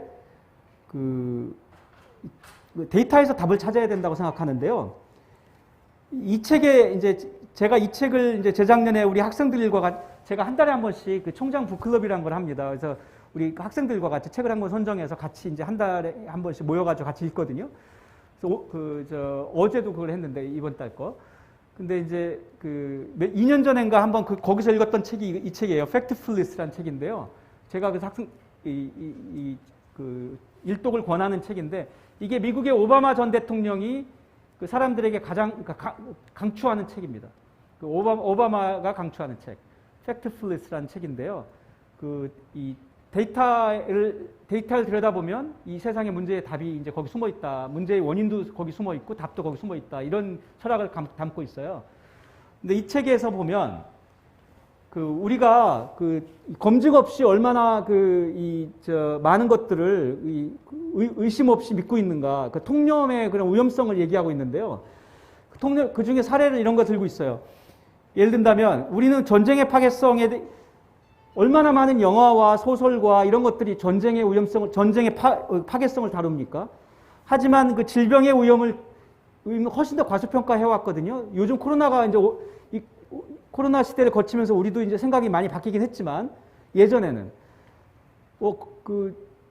그러니까 이제 이 전쟁의 파괴성을 다룬 그런 그 문학 작품은 정말 많은데 질병의 위험성을 다룬 문학 작품은 얼마 안 되거든요. 그래서 우리는 그거에 비례해서 이제 이 전쟁의 위험성을 더 과대평가해 왔는데 실제 숫자를 들여다보면, 데이터를 들여다보면 1차 세계대전 사망자 수보다 그 직후인 1918년에 단 한 해 동안에 스페인 독감 사망자가 훨씬 더 많습니다. 사실은 질병이 전쟁보다 훨씬 더 위험한 것입니다. 더 파괴적이고. 데이터를 들여다보면. 그러니까 우리가 통념이라는 게 그래서 검증되지 않은 통념은 위험하다는 거예요. 또 다른 사례. 우리는 얼마나 많은 TV 드라마와 영화들이 그 범죄의 흉악성을 얘기합니까? 그러니까 우리는 범죄가 점점 늘고 있고 세상은 더 위험해진다는 생각을 하게 되잖아요. 근데 실제 데이터를 들여다보면 미국의 그 범죄 데이터들 들여다보면 사실은 범죄는 빠르게 줄고 있습니다. 우리 생각과 다르죠, 상식과. TV를 보다 보면 정말로 많은 무슨 그 극빈국에서의 유아들의 그런 어려운 처지 이런 것들 얘기하고 기부를 요청하는 그런 프로그램들이 정말 많잖아요. 그런 걸 보다 보면 정말 세상은 정말 위험해지고 어려워지고 그 유아 사망률은 높아지고 이러고 있다고 우리는 생각하게 돼요. 근데 실제 데이터를 들여다보면 극빈국에서의 유아 사망률은 빠르게 줄고 있습니다. 우리가 생각하는 상식과 달라요. 데이터로 검증되지 않은 다 통념들인 거예요. 게다가 또 다른, 예를 든다면 인구나 출생률이나 낙태 같은 건 종교와 문화에 큰 영향을 받는다고 우리는 생각하잖아요. 근데 실제로 내용을 들여다보면 예를 들어서 이란이 이슬람 국가잖아요. 근데 이란의 출생률은 세계적으로도 한국 바로 다음 정도 될 정도로 세계적으로 낮습니다. 회교 국가인데. 그러니까 우리가 생각하던 그 통념, 종교의 영향을 많이 받을 거다, 아마 출생률이나 이런 게 사실이 아닙니다. 실제로 내용을 들여다보면 이러한 출생률과 낙태에 가장 큰 영향을 주는 건 종교나 문화가 아니라 소득입니다. 소득이 낮은 나라들이 출생률이 높고 소득이 높은 나라가 낮지 종교와 문화의 영향은 사실은 굉장히 작습니다. 경미합니다. 그러니까 우리가 알고 있는 상식과 다르잖아요. 우리는 그렇게 안 생각했잖아요. 그러니까 이런 것들이 이런 우리가 생각하는 상식, 당연한 거 이런 것들이 데이터에 의해서 검증되지 않으면 함부로 믿으면 안 된다. 세상에는 너무나 많은 음모론들이 돌아다니고 근데 그거 다 사실은 데이터를 가지고 검증해야 된다. 그래서 저는 그래서 이제 어떤 문제의 원인도 그리고 그것의 답도 데이터에서 찾아야 한다고 믿습니다. 저는 생각합니다. 이제 시간이 좀 많이 가서 짧게 제가 대학에 있다 보니 이제 코로나 시대가 이제 곧 끝날 것 같은데 그렇다면 그 다음에 우리 교육은 어떻게 바뀔까 이런 고민을 좀 이제 요즘 하고 있어요. 그래서 그런 얘기 조금 나누고 싶은데요. 지금 우리나라의 초중고 학생들이 현재 배우고 있는 교과 과정이 2015년에 만든 2015 교육 과정입니다. 그걸로 지금 이제 초등학교 이런 거 다 배우고 있는데요. 보통 우리가 몇 년에 한 번씩 바꾸거든요. 교과 과정을. 시대가 바뀌니까. 근데 지금 이제 다음번에 2022 내년 10월 달에 공시 예정인데 2022 교육 과정이 현재 준비되고 있어요. 그러니까 그 사이에 2015와 2022 사이에 어떤 일이 일어났나요? 알파고가 나왔고 인공지능이 갑자기 떴고 세상에 자율주행 자동차 얘기들이 자주 들리고 이런 것들이 이제 그러니까 미래 세대는 지금 초중고 다니는 학생들은 이 인공지능과 함께 살 거라고들 그러잖아요. 그럼 얘네들은 그것들과 어떻게 같이 공존할 것인지 기계의 역할은 뭐고 사람의 역할은 뭔지 이제 이런 거 배워가면서 커야 되거든요. 그러니까 당연히 학교에서 가르치는 것도 바뀌어야 될 수밖에 없죠. 그래서 그런 것들을 준비하고 있거든요. 그러니까 그게 이제 그래서 2022 교육과정, 국가교육과정 개정 이제 지금 작업이 진행 중이에요. 그래서 이제 그런 것들에서 뭘 고려해야 될지 막 이런 이제 많은 생각들을 하는 거예요. 이제 그 개정 추진 이제 제가 위원장인데, 그래서 이제 지금은 예를 든다면 수학은 일주일에 지금 4시간 하는 게 맞는 건지 3시간으로 줄여야 되는 건지, 국어는 뭐 얼마나 해야 되는 건지, 역사는 어떻게 해야 되는 건지, 뭐 시수도 조정해야 되고 굉장히 정말 큰 이제 이것에 의해서 이제 시수가 바뀌고 가르칠 내용이 바뀌고 뭐 그러니까 초중고 학생들한테도 코딩을 가르쳐야 이제 얼마만 가르쳐야 되는 건지, 지난번에 코딩 교육이 들어왔어요. 프로그램 짜는 거 또 가르치고, 근데 그거가 2주일에 1시간 정도 가르치기거든요, 지금 초등학생한테. 그러니까 애들이 뭐 배우는 게 없는 거예요. 그러니까 애들이 학원 가고. 그래서 이게 맞는 건가? 막 그러니까 그렇게 되면, 근데 이제 애들의 시간은 딱 제한돼 있는데 새로운 과목을 만들면 기존의 과목을 뭔가 줄여야 될 거 아니에요.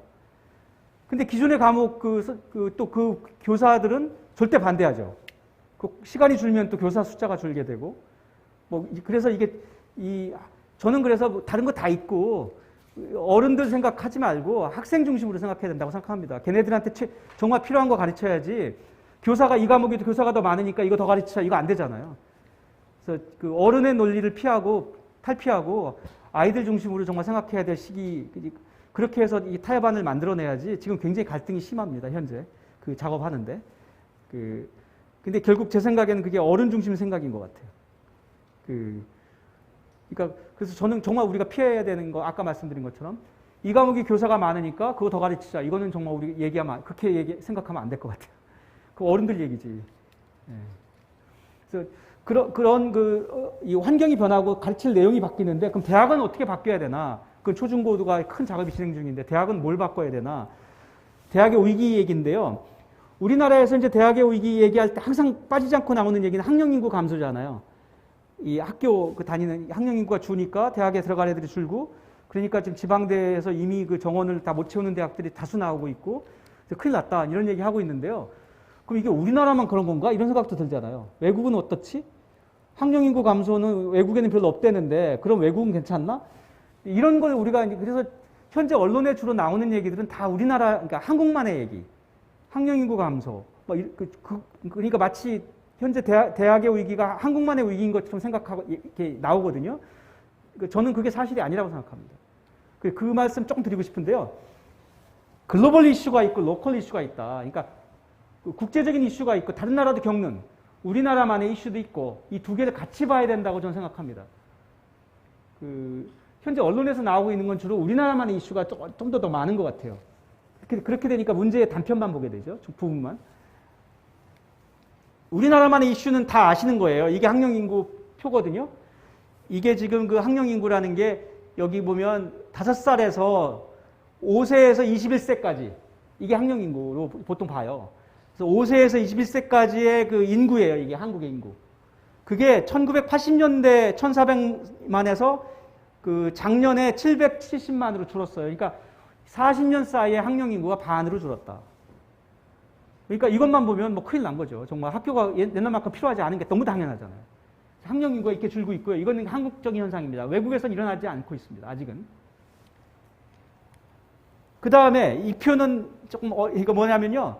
외국에서 갖고 온 거라 영어로 되어 있는데, 이 표는 고등학교 졸업생들이 대학에 가는 비율입니다. 대학 입학률.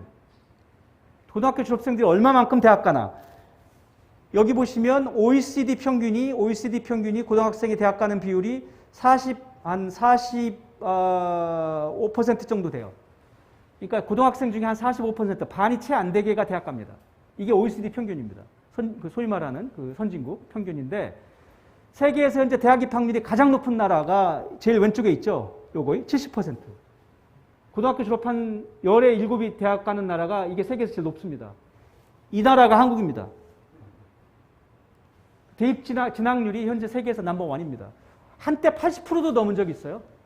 그래도 최근에 좀 완화돼서 70%. 근데 이게 지속 가능하지 않은 것 같아요. 왜냐하면 OECD 평균이 지금 선진국 평균이 45% 정도인 이유가 있거든요. 왜냐하면 나머지 대학에 안 가는 사람들이 해야 되는 또 그런 직역이 있거든요. 그 사람들이 역할이 있고, 사회관계 이게 다 균형을 맞춰야 이게 평화롭게 공존할 수 있는데, 우리나라는 지금 기형적으로 이제 대학 진학률이 높아요. 여기 보시면 압도적으로 높잖아요.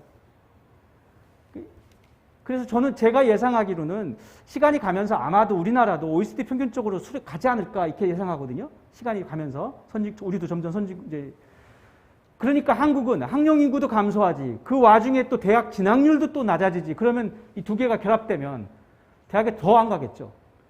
한국의 위기는 정말 그래서 큰 거예요. 하나가 아니에요. 이 두 개가 결합될 가능성이 높습니다.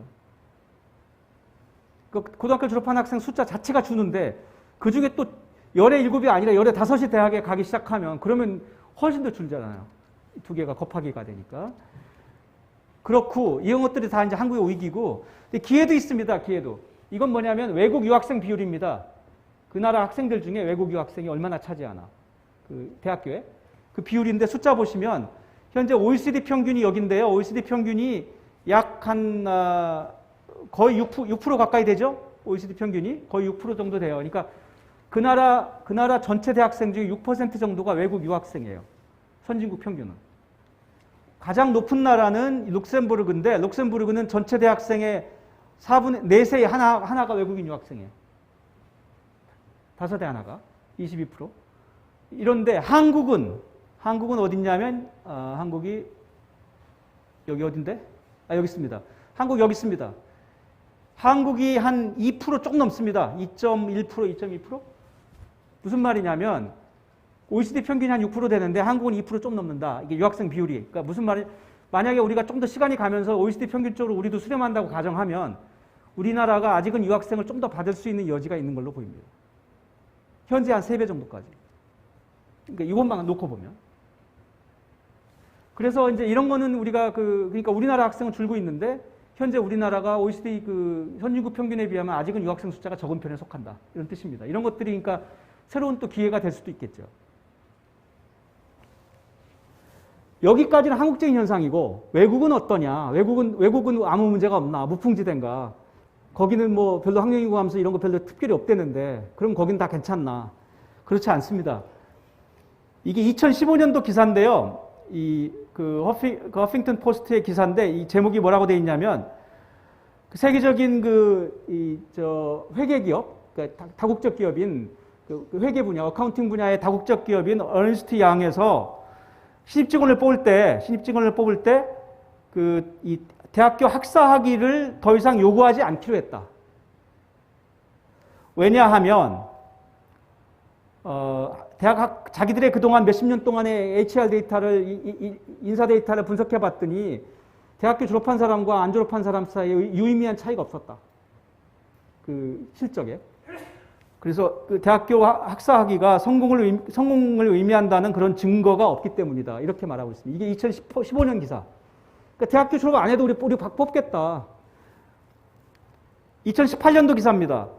CNBC 기사인데 여기 제목이 구글, 애플 그리고 12개의 다른 기업들이 더 이상 신입직원 뽑을 때 대학교 학사 학위를 요구하지 않기로 했다. 심지어 그 기술 기업인 IBM도 전체 직원의 3분의 1은 대학 학사 학위를 요구하지 않겠다고 발표했습니다. 무슨 말이냐? 그러면 요즘 뭐 아까 말한 무기나 뭐 유튜브니 뭐 이런 데 가면 다 웬만한 지식 다 배울 수 있고 공짜로 아니면 돈 좀 내고 그 다음에 대학교 학사 학위증이 없어도 자기가 원하는 기업에 들어갈 수 있고 이러면 젊은 사람들이 왜 대학에 오겠냐는 거죠. 이거는 그러니까 대학에 가야 될 이유가 점점 없어지는 거예요. 이거는 글로벌한 문제입니다. 한국만의 문제가 아닙니다. 오히려 한국은 아직 이런 현상이 덜 왔어요. 한국은 대기업들에서 아직은 그 학사학위를 요구하니까. 근데 한국도 결국은 제 생각에 한국이 뭐 갈라파고스도 아니고 결국은 이런 그 유행이 올 거거든요. 그러니까 지금 현재가 아직 위기가 다 온 게 아니라는 거예요. 그러니까 더 큰 위기가 온다. 이런 뜻입니다. 지금 뭐 학령인구 감소로 뭐 대학이 뭐 정원을 못 채우고 이제 시작이다. 이런 뜻입니다. 자, 외국에서 제가 조금 전에 기사 몇 개 보여드렸는데 그런 일이 일어나고 나서 무슨 일이 생겼냐. 2018년도 데이터를 보면 미국에서 입학 정원을 다 채운 대학이 30%밖에 안 됩니다. 나머지 70%가 입학 정원을 못 채웠습니다. 한국만 지금 정원 미달이 되는 게 아니에요. 글로벌한 현상입니다. 학령인구 미달 때문에 학령인구가 적어져서 미달되는 게 아니에요. 대학 안 가도 되니까 미달되는 거예요. 그러니까 한국에서 지금 학령 인구 때문에 그 대학에 안 간다고 대학 인구가 준다고 하는 거는 사실은 그 이유의 아주 작은 부분만, 문제의 작은 부분만 얘기하고 있는 겁니다. 그러니까 언론에서 조금은 그 시각을 넓힐 필요가 있고요. 그 2018년도에 미국에서 대학교에서 단 한 과목이라도 들은 사람들을 다 숫자를 다 분석해 봤더니 그 중에 4분의 3이, 그 중에 참 5분의, 그 중에 4분의 3이, 74%가 넷 중 셋이 대학생이 아니었습니다. 대학교에서 과목 들은 사람의 넷 중 셋이 대학생이 아니고 평생학습자였다. 미국의 대학들은 이미 평생학습 기간으로 빠르게 이전하고 있다. 메인 그 고객이, 주 고객이 대학생이 아니다. 우리나라는 아직 이거 안 왔습니다. 우리나라는 아직도 대학교에 있는 평생교육원에서 아직도 서예 가르치고 아직도 커피 끓이는 법 가르치고 이러거든요. 구청에 있는 구청 문화관과 차이가 없어요. 제가 지금 총장이 된 지 3년 반 됐는데요. 처음에 취임하고 이제 그런 프로그램을 보고 우리가 구청과 경쟁할 수는 없는 거 아니냐 그랬습니다. 대학에 뭔가 색깔이 있고 대학에 와야만 들을 수 있는 것들을 제공해야지. 구청이나 백화점에서 백화점 문화 강좌에서 들을 수 있는 걸 왜 우리가 제공하냐. 이제 이런 얘기를 했었거든요. 그래서 다시 말하면 이 미국에서 지금 그 74%가 대학생이 아니라 평생학습자였다고 그랬는데 무슨 뜻이냐면 아까 말한 제1기획에서 국문과 나와가지고 열심히 잘하고 있는데 갑자기 너 빅데이터 가서 공부 좀 해봐. 회사에서 시키는 거예요. 어디 가지? 미국에서는 대학 간다는 거예요. 대학에 다시 가서 그 과목만 듣는다는 거예요. 그래갖고 빅데이터, 언론인을 위한 빅데이터 나노학위 과정 이런 걸 만드는 거예요. 미국 대학들은. 나노학위라는 게 뭐냐면 학사학위까지는 아니고 그거보다 작은 건데 과목 한 서너 개 들으면 그 분야의 어떤 그 학위를 주는 작은 학위 과정을 나노학위 과정, 마이크로 학위 과정 그러거든요.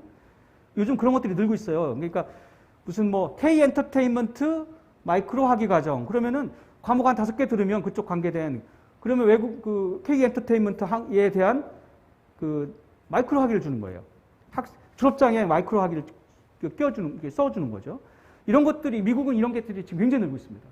그러니까 자기가 광고회사 제일기획 다니는데 갑자기 빅데이터 배워야 돼. 그럼 과목 하나만 듣는 게 아니고 왜냐하면 가서 모르잖아요. 문과가 가서 이과 이런 거 잘 모르니까 좀 더 밑에서부터 배워야 되니까. 그럼 밑에 통계부터 좀 배워야 될 거거든요.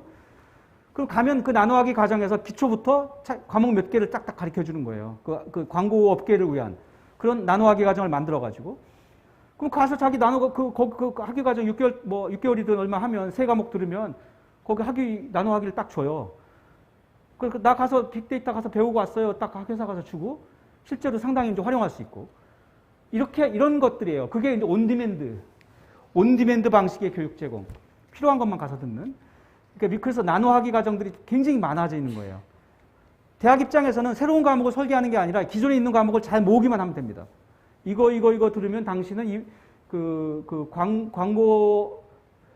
광고인을 위한 빅데이터 과정 나노학위를 드립니다. 이렇게 하는 거죠. 그래서 지금 아주대학교도 다음 학기부터 그 나노학위를 시작하려고 저희가 지금 제도를 준비하고 있습니다만, 근데 아직은 일반인이 와서 그런 걸 듣고 학위를 줄 수 있고 이런 그 지금 법적인 준비가 좀 덜 돼 있어요. 그래서 교육부에서 그런 법적인 준비를 빨리 서둘러 달라 이렇게 요구하고 있습니다. 미국에서는 이미 다 열었다. 그래서 그 학령인구 감소하니까 우리 들어올 애들이 없어요. 죽는 소리만 할 게 아니라 오히려 평생교육기관으로 빠르게 이전하고 그 사람들이 이 직업의 전환을 위해서 필요한 그런 전문성을 기르게 그런 과정, 나노학위 과정 이런 것들 계속 새로운 걸 개발해서 제공하고 대학이 변해야 돼요. 이렇게 안 하면 못 살아남습니다.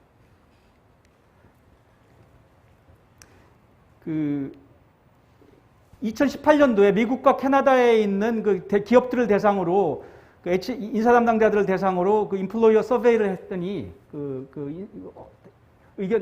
서베이를 했더니 가장 큰 이전하고의 차이가 그 인사 담당자들이 신입 직원 뽑을 때 당신들 뭐 보고 뽑냐 등등 막 이제 이런 거 서베이를 한 거예요. 그랬더니 가장 큰 이전과의 차이가 어떤 특정 분야의 전문성을 가진 사람에 대한 관심이 예전보다 급격히 줄었대요. 오히려 와가지고 자기들 가르치는 필요한 거 탁탁탁 빨리빨리 잘 배우고 새로운 분야로 필요하다면 잘 이전하고 이런 사람을 원한다. 하나만 딱 갖고 있는 사람이 와가지고 한 1, 2년은 그 사람이 버틸 수 있겠죠? 그 다음에 새로운 또 프로젝트 시작하는데 자기 멘붕 오면 어떡하냐는 거죠. 이게 그러니까 급격한 지금 현재 그 채용 시장의 변화입니다. 글로벌 채용 시장이. 우리나라도 올 겁니다, 금방. 그래서 이미 그 노스이스턴 대학 총장이 조셉 파운 박사인데 이분이 우리 지금 점점 낡아지고 있어 막 이렇게 얘기하고요.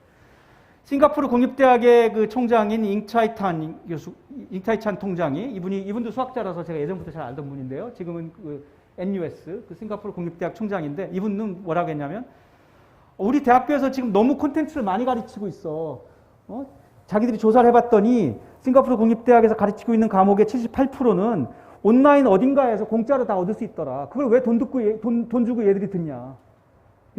현직 총장들이 이런 말 하기 시작했습니다. 더 이상 옛날 방식으로 우리 얘네들한테 대학 오라고 말할 수가 없다. 그러니까 뭔가 대학에 와서 얻는 게 분명히 있어야 되고 뭔가 밸류를 애드해야 되는데 그게 뭐냐.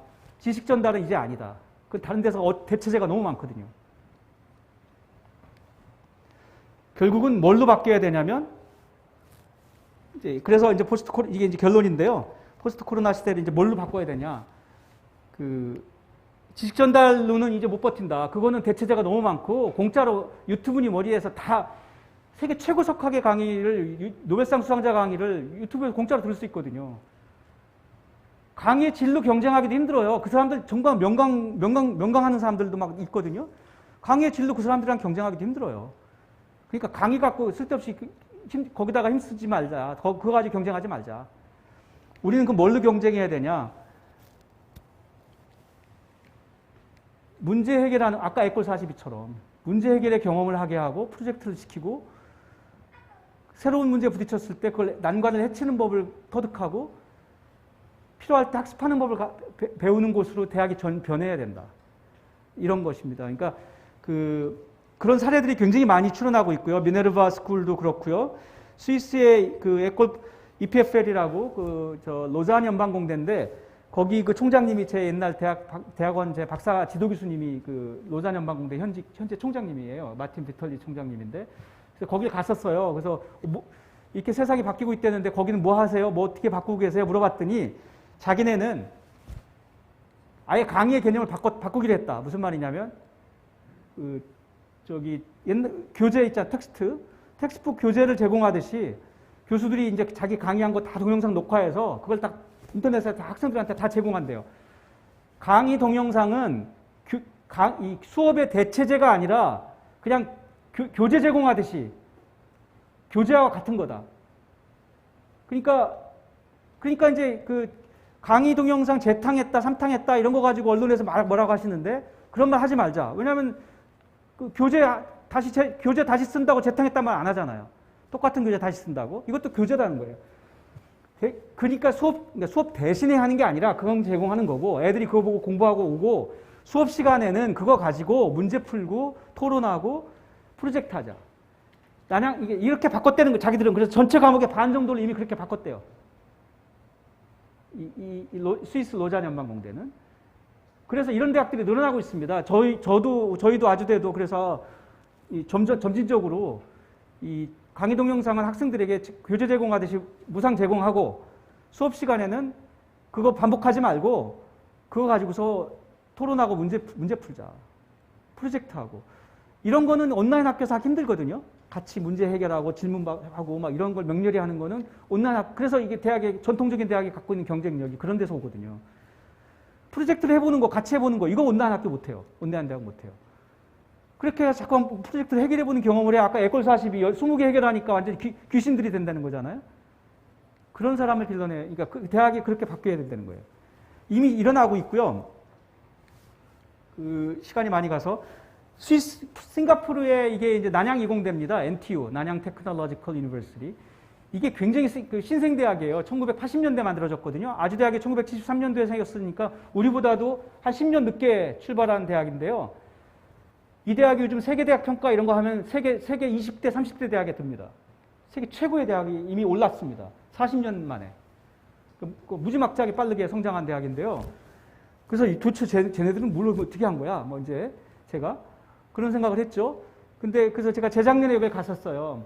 이 난양이공대학의 이제 프로보스트, 그러니까 교학부총장, 넘버 2인데 그분이 그 링산이라고 제 대학원 시절 친구예요. 제가 미국의 버클리 대학이라는 데서 이제 대학원을 다녔는데 거기 때 같이 된 동료, 정말 젊은 시절 동고동락한 친구. 그러니까 왜 젊은 시절 동고동락한 사람 사이에 생기는 그런 번드가 있잖아요. 왜 서로 이 나이 먹어서 만난 사람이랑은 좀 이렇게 다른 어떤 번드가 있어서 좀 애틋한 것도 있고 서로 이제 가까운데 그 친구가 거기 부총장이 됐더라고요.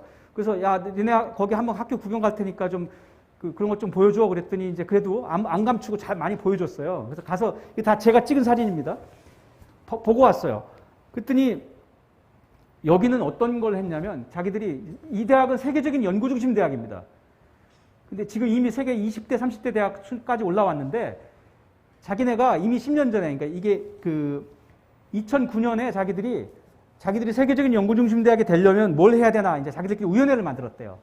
그 위원회 이름이 블루 리본 커미션인데 그 파란색 리본을 단 위원회, 하여간 뭐 그런 위원회를 만들었대요. 그래가지고 우리가 세계적인 연구 중심 대학으로 가려면 뭘 바꿔야 되냐 이런 거 위원회에서 이제 했는데 그 위원회 보고서예요. 결과 보고서가 2010년에 나왔대요. 그 보고서의 한 장면이 제가 거기서 설명 듣다가 찍었는데 깔끔하게 안 찍혔는데요. 블루 리본 커미션이라고 돼 있고 날짜가 2010년 뭐 얼마예요? 4월인가? 보고서의 내용이 요지가 뭐냐면 세계적인 연구 중심 대학이 되려면 일단 교육 혁신을 해야 된다. 그 세계적인 최고의 인재를 배출하는 대학이 돼야 거기서 이제 뭐라도 나온다. 이래가지고 교육 혁신을 먼저 하자. 이렇게 결정을 내렸어요. 그 다음에 그럼 교육 혁신은 어떻게 하는 거야? 이제 이래가지고 상호작용을 하자. 학생들한테 일방적으로 가르치는 건 그 책에 다 있고 어디 가면 뭐 유튜브에 가면 다 있고 한데 그거 왜 우리가 또 똑같은 거 또 하냐? 그러니까 그거는 애들이 그거 보게 하고 수업 시간에는 그거 가지고 문제 풀고 같이 토론하고 문제 해결하고 이제 프로젝트 하고 이런 걸 하자. 근데 교수님들이 안 바뀌는 거예요, 교수들이. 이 양반들이 자기들 옛날 하던 방식이 익숙한데 몇십 년 동안 했는데 그거 갑자기 바뀌어지나요? 안 바뀌더라는 거예요. 그 세상이란 게 뜻만 갖고 바뀌는 게 아니잖아요. 가지고 이 사람들이 그래서 어떻게 했냐면은 이 보고서에 제가 이 장면에 그게 내용이 거기 읽어보면 그 내용이에요. 무슨 말이냐? 오케이. 그러면 옛날식으로 이렇게 칠판에다 쓰고 하는 그런 강의가 불가능하게 강의실을 다 뜯어 고치자. 칠판 다 떼자. 가지고요. 7년에 걸쳐서 그 작업을 해가지고 지금 현재 제가 갔을 때 난양이공대에는 전통적인 강의실, 이렇게 생긴 게 전통적인 강의실이잖아요. 칠판 있고 책상 있고. 이런 강의실이 단 한 개도 안 남아 있습니다. 모듈이 없애버렸습니다. 어떻게 바꿨냐? 이렇게 바꿨습니다. 이거 제가 직접 찍은 건데요. 360도 동그래요, 강의실이. 진짜 동그래요, 이렇게. 그거 가지고 모든 면에 이런 프로젝터와 화이트보드와 뭐 이런 게, 그러니까 화면과 이런 게 있어요. 어디가 앞이고 어디가 뒤인지도 없어. 그런 개념이 없어요. 그 다음에 이 책상들 다 없애버리고 거기다 테이블과 이런 의자로 놔서 팀끼리 앉게 다 만들어놨어요. 모든 강의실을 이렇게 바꿨어요. 학교에 있는. 이랬더니 어떤 문제가 생겼냐면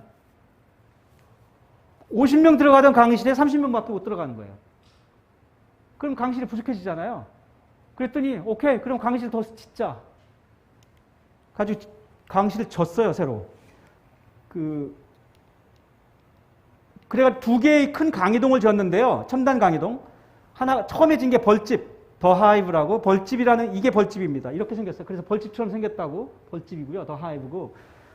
이 안에가 그다음에는 방주, 더 알크를 만들었는데 이 벌집 짓는데 4,800억 들었답니다. 이거 방주 짓는데 3,800억인가? 2개 합쳐서 거의 1조 들었어요. 강의동만 2개 짓는데. 무지막지한 투자를 했어요. 안에가 요거가 지금 아까 그 벌집의 내부고요. 이게 그 방주의 내부인데 애들끼리 그냥 온갖 군데 지들끼리 앉아서 계속 프로젝트 같이 하고 회의하고 이런 거 할 수 있게 온갖 군데 이렇게 만들었어요. 그러니까 그 팀워크가 그냥 일상화될 수밖에 없게. 혼자 못 앉아요. 못 앉게 아예 그렇게 만들었고. 이 강의실에요. 칠판이 없잖아요. 화이트보드 조그만 것만 있고. 옛날식으로 강의하는 교수님들은 불가능해요. 못해요. 아예 그냥 드러내버렸어요. 그래서 이게 이제 공간혁신이라는 말을 쓰는데요. 공간혁신을 통한 운영 방식, 생각의 변화를 유도하겠다. 보통하고 거꾸로죠. 보통은 운영 방식을 바꾸고 생각을 바꿔서 그 다음에 그거에 필요한 그 공간을 만들고 이런 건데 이 대학은 안 바뀌니까 그러면 그냥 하드웨어를 다 바꿔. 그래가지고 그러니까 그 공간을 다 바꾸고 하드웨어를 바꿔서 그걸부터 생각하는 방식을 바꾸고 소프트웨어를 바꿨어요. 그러니까 순서가 좀 거꾸로인 것 같아요. 보통은 왜 아이디어의 빈곤, 아이디어가 없고 뭘 해야 될지 모르겠으면 건물 짓는다고 그러잖아요. 그러니까 좀 비판적인 비난하는 방식으로 얘기하는데 이 대학은 건물을 줘가지고 생각하는 방식을 바꿨어요. 그러니까 아이디어가 없으니까 건물 짓자 이게 아니라 아이디어를 구현하기 위해서 건물을 짓습니다. 그래서 뭐가 닭이 먼저냐 달걀이 먼저냐인데 어떤 경우에는 하드웨어를 바꿔서 우리가 작동하는 방식을 바꾸기도 한다는 거죠.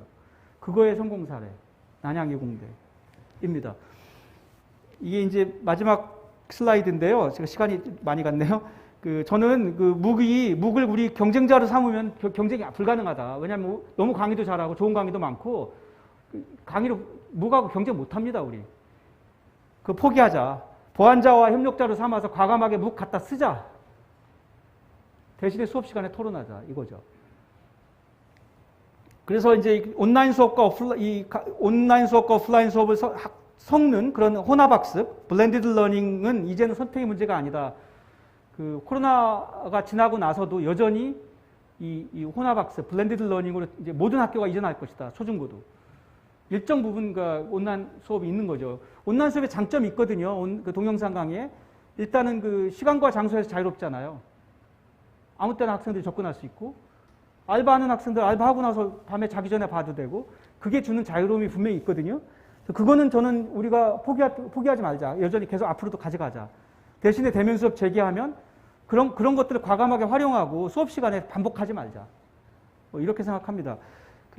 토론과 프로젝트의 비중을 늘리는 것이 이렇게 안 하면 묵하고 경쟁 못 합니다, 우리. 잘하는 게 뭔가 있어야 될 거 아니에요? 마지막 슬라이드입니다. 교과학습 사전 사후에 문제 해결 학습을 배치해서 학생들이 뭔가 문제를 해결하는 경험을 줘야 되고, 그 다음에 학생 간 문제는 저기가 가서 1분만 쓰겠습니다. 문제는 문이과 통합세대가 내년부터 대학에 옵니다. 내년 수능이 대폭 바뀝니다. 그러니까 내년 수능이라 하면 이번 10월 달에, 올해 하는 이 수능부터 대폭 바뀝니다. 문이과 통합 수능으로 바뀝니다. 이 문과 이과 구별이 없어요. 내년부터 미적분 모르는 학생이 공대 옵니다. 이제 공과대. 대학에서 지금 멘붕입니다. 완전히. 이거 어떡하지? 미적분 모르는 애가 공대 왔는데 이거 어떡하지? 이제 이런 고민들 지금 다들 교수님들이 지금 대책 이제 그래서 대학도 지금 작년부터 대책 세우고 있는데요. 수업 하나에 안에서 학생들의 준비된 정도가 너무 틀리는 거예요. 그래서 이게 이제 그러니까 이전의 상식으로는 이게 대처가 안 돼요. 그래서 학생들의 편차가 예전보다 훨씬 커진다. 당장 일어날 일인데 몇 달 후면 일어날 일이거든요. 내년 이제 곧 이제 수능이 이제 치러지고 이번이 수능이 첫 수능이에요. 문이과 통합 수능. 그래서 저희 학생 간 학습 능력 편차를 이제는 정면 승부해서 다뤄야 되는데, 그래서 아주대학교에서는 2년 전부터 자체적인 시스템을 만들기 시작했냐면 인공지능 방식을 써서 학생들이 그중에 잘하는 학생은 좀 답답하고 더디니까, 못하는 학생은 좌절감이 들고 못 따라가니까 이러잖아요. 얘네들을 도와줘야 되거든요. 그래서 그렇다고 우열반 만들 수도 없잖아요. 얘네들 그러면 또 상처받거든요. 내가 왜 열반이지 막 이러면 그거 안 되고. 그래가지고 저희가 인공지능 방식의 시스템을 아주대학교에서 구축해서 우리나라 국내 처음입니다. 뭐냐면은 학생들이 로그인을 해요. 그러면은 교수님 수업 끝나고 로그인을 하면 그날 수업 들은 거 가지고서 학생한테 짧은 퀴즈 몇 개 내요. 그러면 학생이 답을 하잖아요. 그럼 얘가 인공지능 방식이 그동안 쌓인 데이터가 있어가지고 비교를 해요. 그래갖고 얘는 지금 뭘 알고 뭘 모르네 이렇게 판단을 합니다. 얘는 고등학교 인수분해를 좀 다시 공부해야 되겠네. 이런 거를 아는 거예요. 그래서 얘한테 시킵니다. 야, 너 고등학교 거 인수분해 가서 다시 좀 공부해봐. 이렇게 얘가 지금 뭘 모르는지 지도 모르는데 얘가 알아요, 인공지능이. 그래서 너 그것 좀 공부해 이렇게 시켜요. 가서 얘가 하거든요. 그런 다음에 다시 와서 나 했어 그러고 해요. 로그인을 하면. 그럼 진짜 했나 하고 퀴즈 몇 개 더 다시 던져요. 진짜 했는지 확인하려고. 그러더니 에이 아닌데 너 이거 또 한 번 더 가서 다시 해봐. 반복 또 시켜요. 뺑뺑이. 가지고 AI가 인공지능이 오케이 할 때까지 해야 돼요. 오케이 하면 다음 단어로 가는 거예요. 이런 시스템을 개발했어요. 저희가. 이거를 썼더니 저희가 3가지 과목에 현재 파일럿 프로그램으로 실험했는데 일반 화학, 1학년 화학, 그다음에 그 일반 회계, 1학년 회계학, 그다음에 그 통계학, 이 세 가지 과목에 이걸 썼거든요. F 받는 비율이 18%가 F 받다, 전에는 F 받았는데 이제 3%만 받았어요. 이거 하고 나서. 애들이 F를 안 받아요. A가 20몇 %였는데 이거 하고 나서 40몇 %로 늘었어요. 그러니까 이거는 정말 대단한 거죠. 학생들이 좌절감을 없애준다는, 왜냐하면 따라갈 수 있게 해주니까. 그 다음에 자기가 중학교 거 지금 다시 공부하고 있는 거 다른 애들 몰라요. 나하고 인공지능만 알아. 안 창피한 거예요. 그 창피한 효과가 없어요. 이렇게 해가지고 이제 저희는 굉장히 성공했다고 성공하고 이걸 다른 과목으로 확대하려고 지금 준비하고 있는데요. 그래서 지지난주에 KBS 1에서 대한민국 길을 묻다라는 프로그램에서 제가 이제 강연을 했는데 그때 요걸 소개했었어요. 그래서 학교 와서 찍고 그랬는데, 그래서 대학에서는 현재 아주대학이 가장 많이 앞서 있다고 생각하고요. 이런 시스템에서는. 내년부터 제 문이과 통합세대 들어와도 저희들이 다룰 수 있다. 얘네들. 이렇게 생각하고 있고, 학생이 따라가려는 열정만 있으면 준비가 덜 됐더라도 따라가게 해주겠다라고 저희가 약속할 수 있습니다. 왜냐하면 이게 해주니까, 도와주니까. 초중고에도 이런 시스템을 도입하려고 지금 저희가 국가교육과정 개정 과정에서 지금 현재 여러 가지 논의를 진행 중입니다. 초중고에서도 이런 시스템을 어떻게 도입할 수 있을까? 그래서 교육에 상당한 변화가 시작될 것입니다. 어쨌든 그런 시작의 전위에 아주대가 있다는 게 저는 굉장히 기쁘고요. 좀 더 노력해 보려고 하고, 그게 이런 것들이고요. 다른 것들. 하지만 대면 수업의 재개는 필요합니다. 왜냐하면 교과학습을 넘어서는 그런 영역이 있거든요. 친구를 만나고, 동아리를 활동을 하고, 그리고 캠퍼스가 주는 유무형의 기회가 있죠. 알바도 할 수 있고. 그런 학교에 와서만 또 겪을 수 있는 영역이 있기 때문에 그런 영역이 지금 빠르게 복원되어야 하죠. 그래서 이제 가을 학기에 저는 일단은 대면 수업 재개로 방향을 잡고 학생들이 돌아오는 것을 준비하고 있습니다. 하지만 안전하게 할 수 있게 정말 방학 동안에 열심히 준비하려고 합니다. 감사합니다. 네, 명강연을 해주신 박형주 총장님께 다시 한번 큰 박수 부탁드리겠습니다. 총장님, 강연과 관련돼서 궁금한 점 있으면 질문해드려도 될까요? 예, 그럼요. 혹시 궁금하신 점 있으면 손을 들어주시기 바랍니다. 네.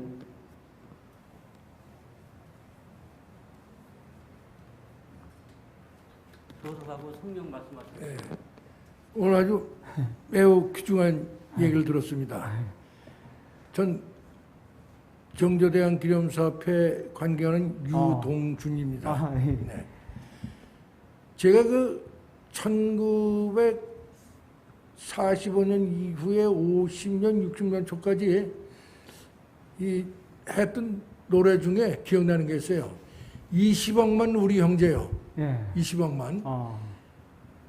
그런데 지금 그러면은 78억에서 막 85만까지도 간다고 그래요.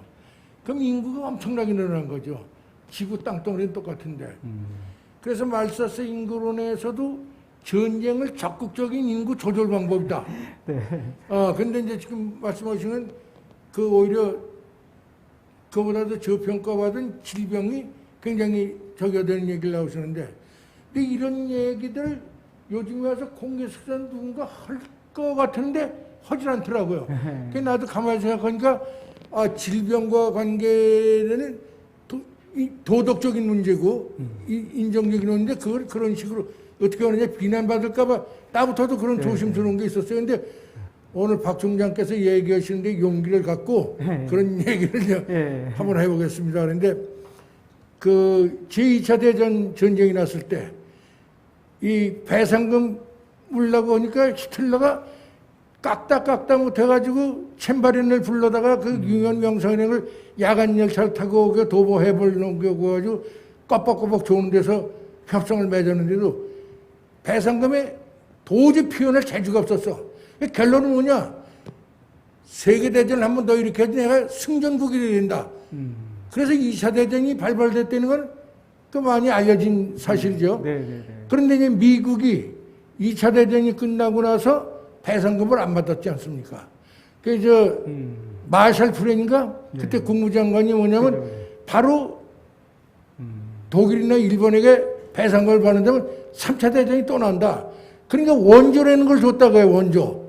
그 원조라는 걸 주면서 저희들도 물건 팔고 그러니까 배상금 받는 건 효과가 있었다. 예. 이래서 대전은 없어졌지만 질병과 이런 문제는 계속 살아있는데 아주 제가 더 뭐 중언부언 할 것 없이 하고 싶은 얘기를 다 해주셔서 아주 감사하고 제가 오늘 이런 얘기하는데 용기를 얻고 예. 그런 얘기를 드려봤습니다. 예. 감사합니다. 예, 맞습니다. 네. 예, 다른 분 계십니까? 예. 네, 오늘 총장 명강의 듣고서 감동을 많이 했습니다. 예, 아까 말씀 중에 아주대에게서는 인공지능을 이용해서 학생들의 편차를 그거로 극복을 하신다고 하셨는데, 그럼 인공지능을 거기다가 저기를 넣는 방법은 뭐 특별한 게 있나요? 예. 저희 그래서 CTL이라고 교수학습센터라는 게 있는데요. 거기에 인공지능 전문가 몇 분이 계십니다. 그래가지고 아까 중요한 거는 학생한테 이제 몇 가지 퀴즈를 던지면서 얘가 지금 도대체 얘가 모르는 게 뭔지, 얘가 지금 뭘 공부해야 이 단원을 넘어갈 수 있는 건지를 교수님도 잘 판단이 힘든데 인공지능이 훨씬 더 빨리 잘 알도록 이제 그걸 갖다 데이터를 계속 쌓아나가면서 이렇게 대답한 애들은 이걸 모르던 애들이었어. 이런 것들을 계속 쌓아나가지고 이게 기계학습 방식으로 저희가 하는 것인데요. 최근에 인공지능 기술의 그런 발전 때문에 가능해진 거죠. 네. 계속 그 데이터를 거기다가 비축을 해놔야. 네, 그래서 데이터가 쌓일수록 점점 정교해집니다. 네. 네. 잘 왔습니다. 네. 네.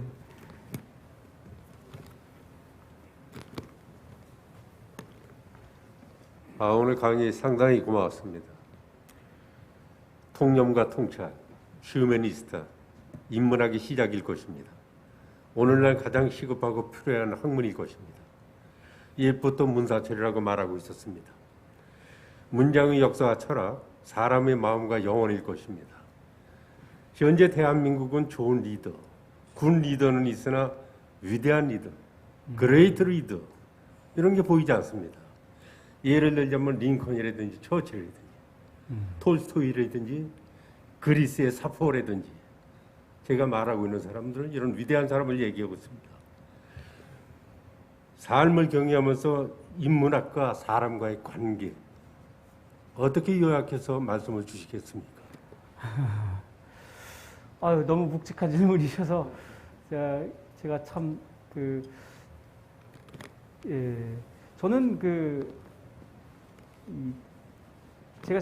저는 저는 나만의 난제란 건 없다 이렇게 생각합니다. 무슨 말이냐면 제가 인생 살면서 어려움에 부딪히거나 해결해야 되는 어떤 난관에 부딪힐 때 세상 어느 역사의 어느 시점에 어느 분야의 누군가는 비슷한 문제를 겪었을 거라고 생각해요.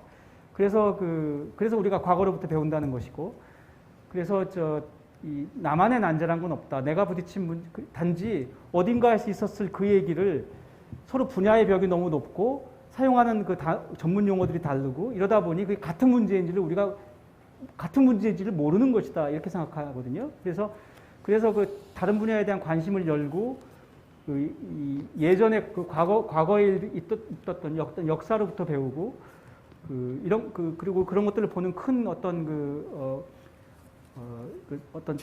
큰 시각을 얻어나가고 하는 것들이 결국은 내 자신의 문제를 내가 어떤 난관에 부딪혔을 때 나 자신의 문제를 넘어가는 가장 강력한 힘이 거기서 온다고 생각합니다. 그 문제가 결국은 비슷한 문제였을지도 내가 모르지만 그런 인문학적인 소양을 통해서 이 문제를 어느 15세기에 누가 이런 비슷한 문제를 전혀 다른 세팅에서 겪었는데 그 사람들이 어떤 방식으로 이 문제를 해결했는지를 만약 이해한다면 그게 그럼 오늘날 나에게는 어떤 의미일까를 반추한다면 내 문제를 해결하는 어떤 새로운 어떤 솔루션을 거기서 얻어나갈 수 있을 거다. 그래서 우리 인생의 문제에 부딪혔을 때 자신의 분야에서의 또는 자신의 어떤 언어만으로 어떤 경험만으로 해결하려고 하지 말고 다른 분야와 다른 시대에서 답을 찾아보는 것이 가장 현명하다 이렇게 생각합니다. 네, 또 질문해 주시기 바랍니다. 제가 생각 코로나 시기에 순기능을 보면은 가장 인문 사고가 발달할 수 있는 적기가 아닐까. 그 연장선상에서 학생들은 교수님들한테 역량 지대하게 받는다는 전제하에, 또 대학은 글자 그대로 큰 배움터라는 전제하에서 그 학생들이 졸업을 하기까지에 자기가 무엇이 부족하고 자기 길로 들어서게끔 하는 게 대학 교수님들의 역할과 대학의 역할이지 않을까. 그런 차원에서 과연 대학의 경영 운영 시스템과 대학 교수님들의 인적 자원이 뭐 미래 보고서라든가 이런 거에 세계적인 흐름에 과연 대응할 수 있는 그런 그 수준에 과연 있는가. 그래서 지금 말씀하신 모두의 그 말씀을 들어보면 학생들의 문제라기보다는 대학에서 서둘러야 될 과제가 아닐까. 저 문제는 어제 오늘의 문제가 아닐 듯 싶어서 그 뭐 경영인 총수께서 뭐 정치는 맨유 뭐 이렇게 하셨잖아요. 과연 교육은 그러면 맨유 정도 되시나 우리 한국 쪽. 그래서 네. 지금 우리 박형주 총장님은 제가 이렇게 듣게 보니까 아주 내가 좀 크게 변신하겠다 이런 생각이 전 들었어요.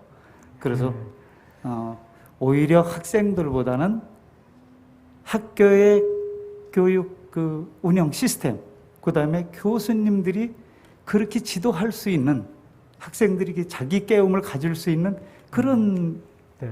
저기가 돼 있는가. 네. 뭐 저희가 이미 되어 있다라고는 말씀드리기 참 어렵지만 우리가 정말 그렇게 되어야 되겠다라는 어떤 그 열정이 있다고 생각하고요. 그리고 이제 제가 이제 아주대학에서 이런 그 특히 이제 총장으로서 어떤 이런 일들을 하면서 느끼는 거는 저희가 갖는 장단점이 당연히 있을 텐데요. 가장 큰 장점은 제가 이제 그 서울대 지금 총장님이 오세훈 총장님이 같은 과 선배님이시고 제가 대학은 물리학과를 나왔는데요. 그 선배님이시고 올해 제가 참 존경하는 그 분이신데 이런 그 소위 말하는 그 서울대, 연대, 교대 우리 전통적인 그런 그 최상위 대학들에 계신 분들하고 얘기하다 보면은 어려움을 이제 가끔 토로하실 게 뭐냐면은 그 너무 일단 대학이 크고 학과도 많고 그다음에 이러다 보니 어떤 변화 하나를 만든다는 게 그렇게 힘들대요. 그러니까 조그만 변화도 그걸로 인해서 손해 보는 데가 어딘가는 있거든요. 그러니까 크다 보면. 그러니까 예를 들어 95%는 이익을 얻어도 5%가 손해 보면 그게 안 된대요. 이런 것 때문에 변화 하나를 만든다는 게 참 그 지난한 작업이고 어려운 일이더라 이런 얘기들을 제가 자주 듣거든요. 물론 뭐 아주대가 그렇지 않다는 생각 그렇지 않다고는 말씀드리기 힘들지만 상대적으로 좀 더 모바일하다고 하나요? 그러니까 좀 더 변화 수용성이 높고 어떤 새로운 어떤 혁신을 만들어낼 때 그 구성원들 간의 어떤 그 합의를 좀 더 빨리 만들어내고 하는 그런 그 장점이 있더라고요. 그게 이제 그게 나름의 기질일 수도 있고 아니면은 규모가 좀 더 작아서 있을 수도 있고 여러 가지 이유가 있는데요. 아니면은 우리가 이제 국내 대학 랭킹 같은 거 이런 거 보면은 저희가 한 11위 이 정도 하거든요. 근데 이제 그 정도 대학이다 보니 우리가 정말 좀 더 노력해서 탑 10으로 들어가자 이런 그 구성원들의 어떤 그 바람 이런 게 좀 더 강하고 그러다 보니 좀 더 그 변화를 만든다는 것이 좀 더 크고 무거운 대학보다는 좀 더 쉬운 것 같다.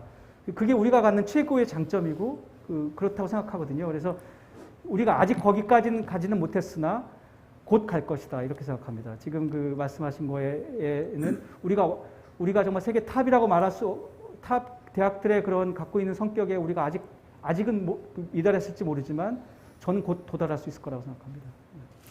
네, 약속된 시간이 많이 지났는데 한 분만 더 질문을 받아도 되겠습니까? 예. 예. 저 세명대학교에 재직하고 있는 남주헌입니다. 문제 해결 능력을 키우기 위해서는 어떤 상상력이라든지 창의력이 대단히 중요한데 그 상상력과 창의력은 다양한 문화에서 저는 확대된다고 보는데 그 문화를 이해하기 위해서는 언어 능력이 상당히 뛰어나야 된다고 봅니다. 그래서 저는 개인적으로 학생들에게 4개국어를 하지 아니하면 이력서 쓰지 말라고 하는데 우리나라가 한자도 잘 모르는 것 같고요. 일본어는 등시하는 것 같고 중국어도 잘 모르고 영어는 조금 토익 점수에 포커스 맞추고 이런 형태에서 어떻게 문제 해결 능력, 즉 글로벌 경쟁력을 갖출 수 있을까? 저는 이 부분에 있어서 학생들에게 일상생활 속에서 그냥 4개 언어라든지 2개의 언어를 자연스럽게 하면서 문제 해결 능력을 키울 수 있는 방법이 무엇일까? 그것을 좀 총장님에게 여쭙고 싶습니다. 예. 네. 이제 물론 당연히 이제 많은 여러 언어를 할 수 있게 되면 접할 수 있는 세계가 커지죠. 저는 그게 이제 언어를 많이 하는 것의 가장 큰 장점인 것 같고요. 접할 수 있는 세계가 커진다. 다행히 물론 이제 인공지능 방식이 최근에 유행하면서 이제 자동 통역기의 그런 수준 같은 것들이 불과 몇 년 전에 비교가 안 될 정도로 많이 올라온 건 사실입니다. 그러니까 실용적인 관점에서는 그러니까 사업을 한다거나 이런 걸 위해서는 사실은 이제는 외국어의 필요성이 조금 덜해지긴 했어요. 그러니까 그런 기계 자동 통역에 이런 것들이 이제 가용인 게 많아졌으니까. 하지만 문화적으로는 그러니까 자기가 뭔가 새로운 세계를 접하고 그 세계의 어떤 사람들의 성취를 접하고 하는 그런 문화적인 목적으로는 사실은 아직도 외국어를 안다는 게 큰 도움이 저는 되는 것 같습니다. 그래서 교수님 말씀하신 것처럼 다른 어떤 새로운 언어를 배우기 위한 노력을 우리 젊은 사람들이 좀 더 하는 건 분명히 필요한 것 같습니다. 네. 여하튼 예상치 못한 코로나라는 위기가 사회 많은 분야에서 새로운 방안을 모색하게 된 그런 계기도 됐다고 생각을 합니다. 그 말씀 중에 하나가 예를 들어서 이제 문이과가 통합이 됐어도 우리가 이과에서는 이렇게 대응할 수 있겠다라고 얘기를 하셨는데 사실 이게 인문학이나 사회학에서도 과연 AI가 가능할 건지 이것도 하나가 궁금했고요. 무엇보다도 사실은 제일 궁금한 거는 이건 우리 학생들이 그럴 것 같긴 한데 교육비 문제에 대해서 이게 대면 수업이 안 되고 비대면으로 이렇게 진행이 된다면 정말로 아이들이 내고 있는 이 등록금에 대한 문제를 이제는 학교와 학부형과 학생들이 대학의 구성원 주체들이 다 함께 고민을 해야 될 것 같은데 그것에 대한 생각은 어떠신가요? 네, 이 첫 번째 질문은 이제 오히려 요즘 인문과학이나 사회과학에서 이런 인공지능이나 빅데이터가 더 사실 중요한 도구로 등장하고 있는 것 같아요. 예를 들면 사회과학에서 이런 예를 정치학에서도 각종 언론 서베이를 그러니까 어떤 서베이를 하고 그걸 어떻게 해석하고 사람들이 현재 어떤 생각을 갖고 있는지를 그 서베이 결과로부터 어떻게 읽어내는지 이런 것은 굉장히 중요한 기법으로 등장하고 있거든요. 그것들은 빅데이터를 어떻게 우리가 사실은 그래서 요즘 외국의 정치학과 대학원에서는 빅데이터가 메인 과목입니다. 그러니까 이런 형태로 그다음에 인문학에서도 예를 든다면 역사학 같은 경우 조선시대에 당파 싸움 같은 것들을 통해서 당파가 어떻게 형성되고 권력이 어떤 식으로 어떻게 시대를 이끌면서 조선시대에서 권력이 이전됐는가를 배울 때 요즘은 어떤 식으로 하냐면은 과거 시험, 조선시대 과거 시험 합격자들 그 데이터를 다 뒤져요. 그 다 어디 있거든요. 그 다 뒤지면 그 사람들 성씨를 분석하고 그 사람 출신 지역을 분석하고 이런 걸 하면은 조선시대 권력이 어떤 지역에서 어떤 집안에서 어떤 방식으로 이전됐는지를 분석할 수 있거든요. 그렇게 되면 조선시대 전체에 대한 큰 흐름을 이전에 이해하지 못했던 새로운 흐름을 이해할 수 있고 왜 갑자기 어느 시기에 어떤 집안이 부상했는지를 이해할 수 있게 되거든요. 그래서 이런 것들은 그러니까 이 빅데이터나 이런 인공지능 방식이 인문학이나 사회과학에서도 이제는 중요한 연구의 도구로 등장했다 이런 뜻이고요.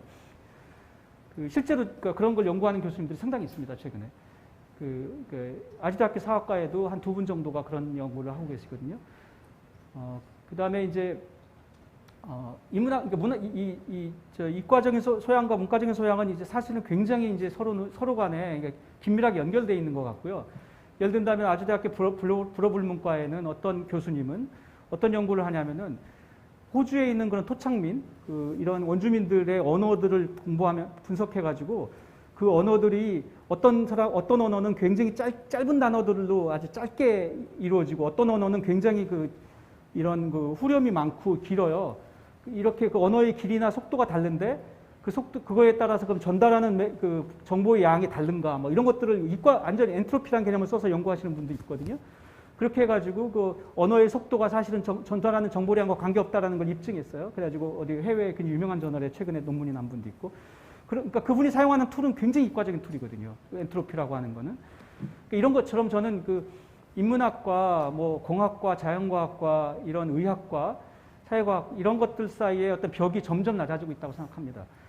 그 다음에 이제 두 번째 말씀하신 거는 사실은 지금 제가 말하는 그 온라인과 오프라인이 긴밀하게 연결되고 학생의 수준차를 이런 인공지능 방식으로 해결하고 하는 것은 이전의 방식보다 비용이 훨씬 더 듭니다. 그 저희가 지금 코로나 이후에 실제로 그 지급된 그러니까 저희가 교육에 사용한 비용은 늘었습니다. 저희 같은 대학 같은 경우는 학생의 등록금 대비 저희가 그 교육에 투자하고 있는 돈이 약 2.5배, 250% 정도 되거든요. 이게 이제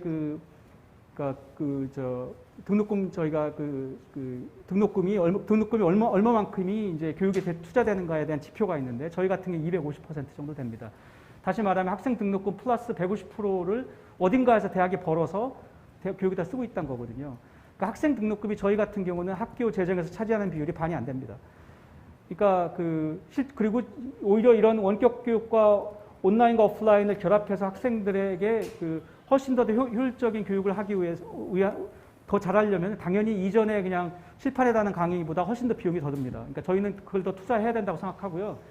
그러니까 온라인과 오프라인이 섞이는 시대니까 비용이 줄 거라고 어느 땐가는 줄지도 모르죠. 하지만 지금 거기까지는 분명히 비용이 더 늘어날 것을 예상하고 있습니다.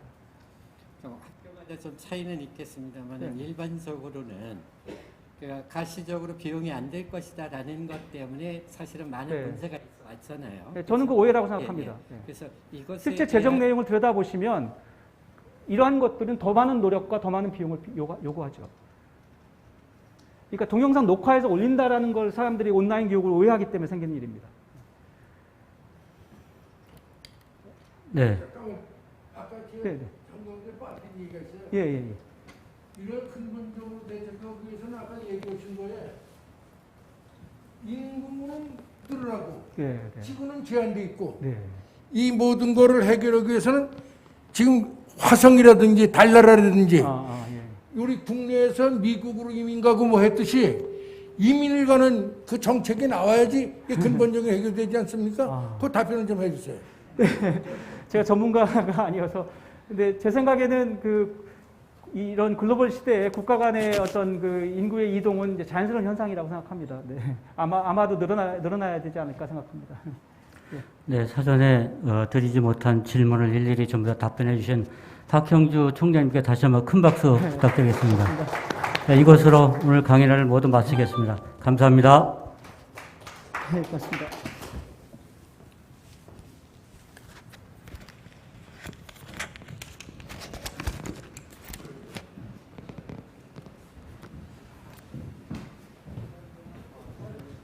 참고로 마이크 좀 살려주시겠습니까? 사장님, 마이크 좀 살려주세요.